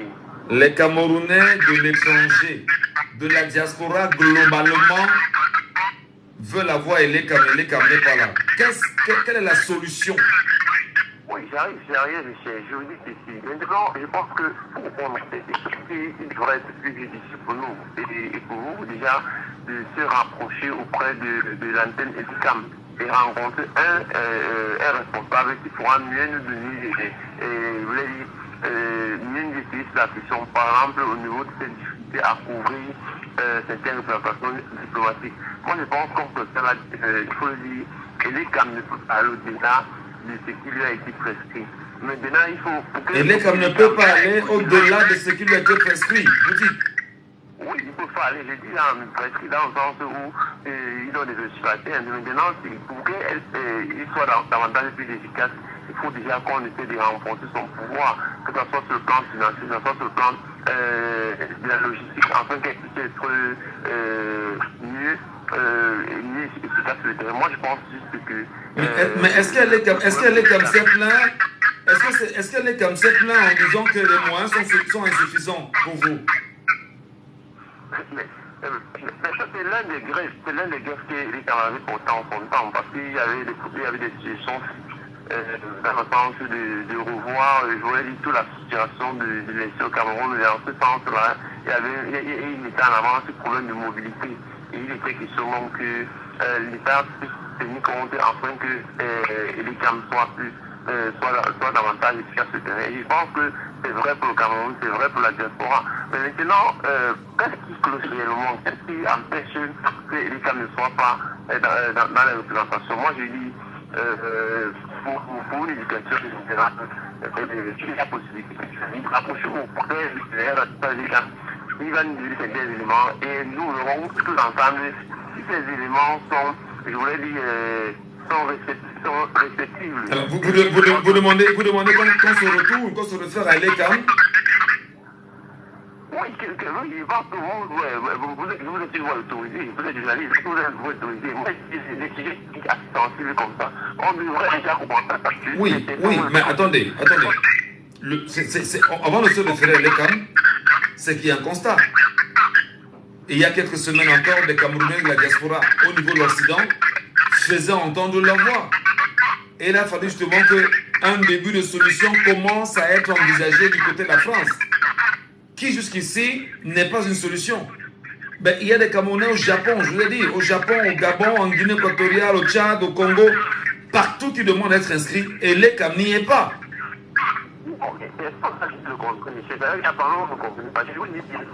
Lorsqu'il y a un problème, on essaie d'abord on essaie d'abord d'interroger les causes. Et la meilleure façon pour que tout le monde soit au même niveau d'information, pour qu'on ait des informations assez vraies et crédibles, c'est de faire auprès de ceux qui sont là, qui voulaient dire cette compétence. Et je pense qu'un chef d'antenne et nous donnera réellement les difficultés qui sont liées à leur métier de restaurant. Moi, je pense que c'est le BABA. Et là, vous aurez, non seulement vous aurez épargné des commentaires que je rends de coup sur cela. Non. En tout cas, ce que je vais vous dire, Donald, c'est que il y a un vide. Et dans ce vide, justement, les Camerounais ont fait entendre leur voix. Et on n'a pas besoin d'avoir, à mon humble avis, on n'a pas besoin d'avoir un chef d'antenne de l'ECAM pour nous donner la solution à ça. Non. Que M. Eric Essoussé dise aux Camerounais pourquoi il n'y a pas l'ECAM dans les ambassades hors du Cameroun. C'est tout. Mais j'ai dit que ça c'est un constat que nous les profanes nous faisons. Mais est-ce que la personne ressource, vous avez vu la personne ressource? Non mais écoutez, attendez, on n'a pas à aller demander à Eric Essoussé ce qui se passe, Donald. Il faut qu'on soit d'accord. Eric Essoussé sait que les Camerounais se sont plaints. Eric Essoussé a une cellule de communication. Il se lève et il dit, compte tenu des griefs connus, voici ce qui nous empêche d'y être. Pourquoi aller forcément se l'interpeller sur la question? Nous posons le problème sur la table. Nous sommes d'accord. Oui. Maintenant, étant donné que c'est nous qui posons le problème sur la table, on va vers les personnes ressources. Et c'est ça le vrai problème.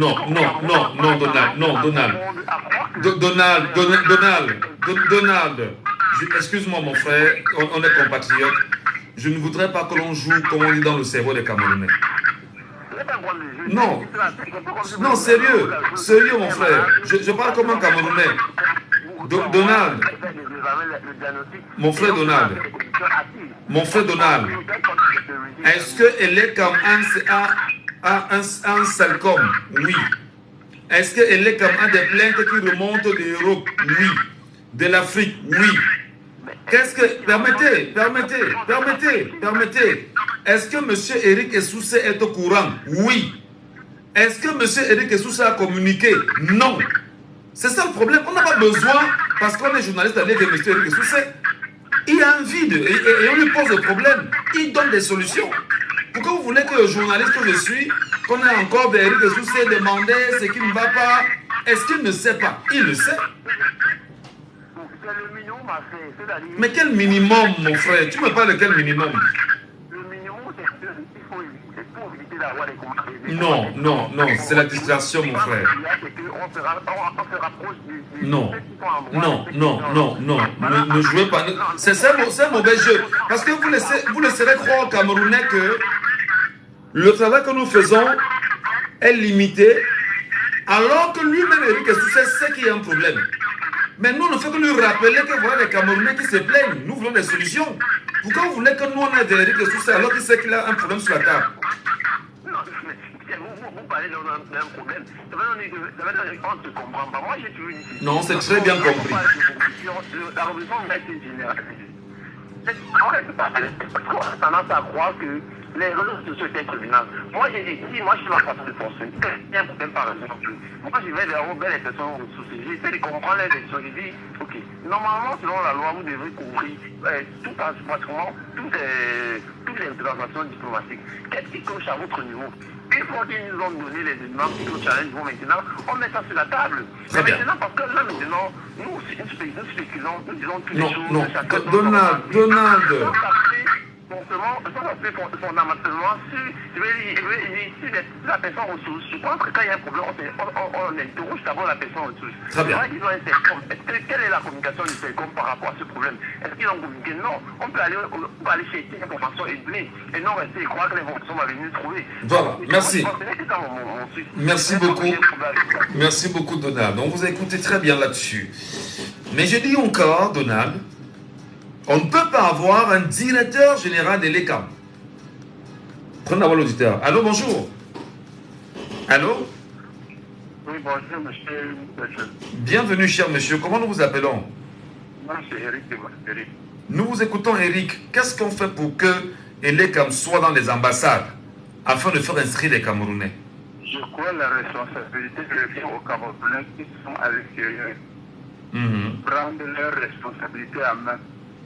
Si l'ambassade ne peut pas sensibiliser le mettre sur son devoir, je crois que les Camerounais qui sont là sur place, ils ont le devoir de faire ce qui leur revient de droit.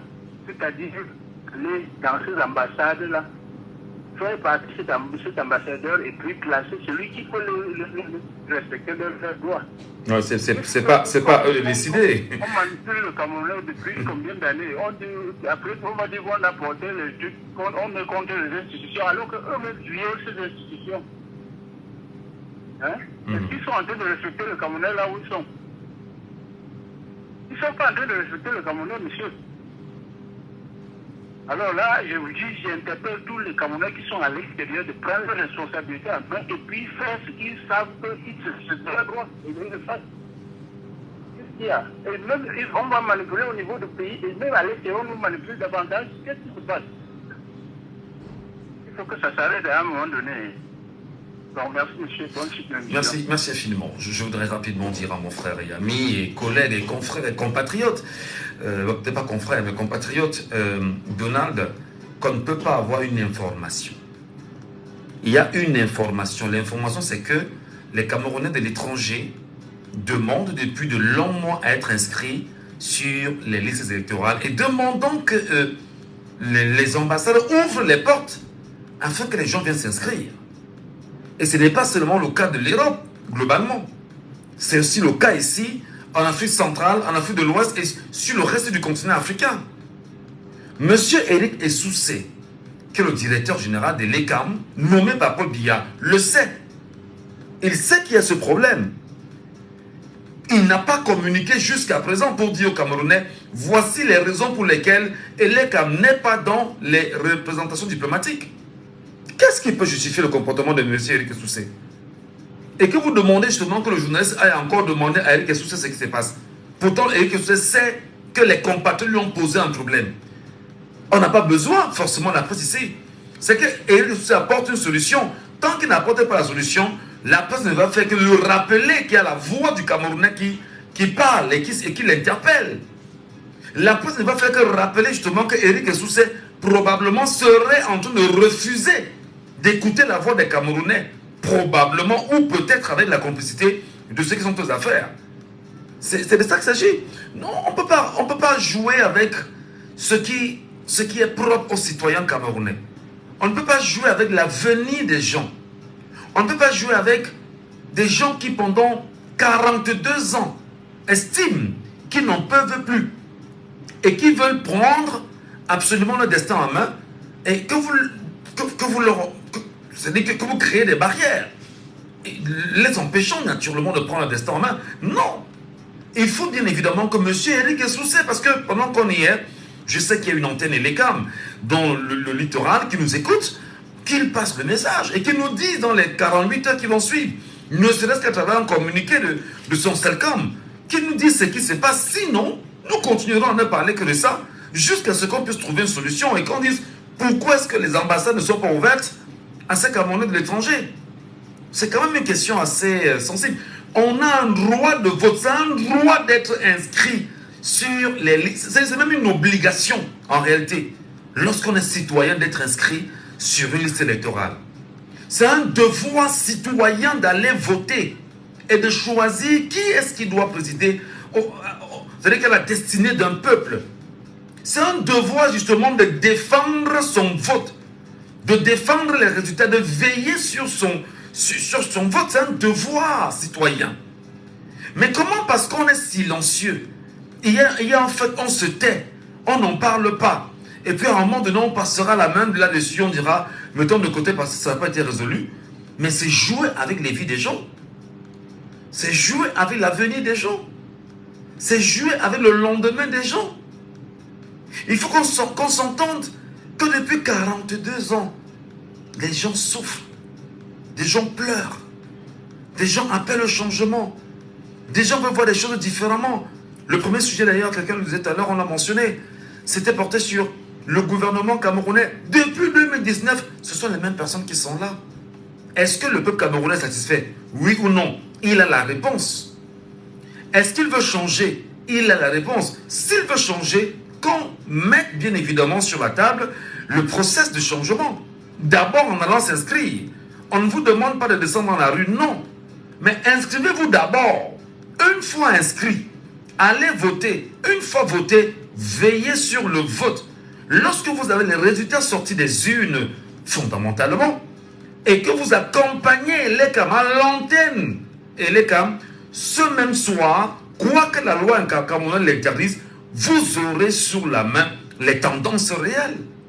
Et vous saurez qui a gagné. Maintenant, si on vous a volé vos voix, c'est maintenant à vous de défendre cette question. Et pour la défendre, vous savez ce qu'il vous reste à faire. C'est vous qui avez des solutions, en tant que peuple camerounais.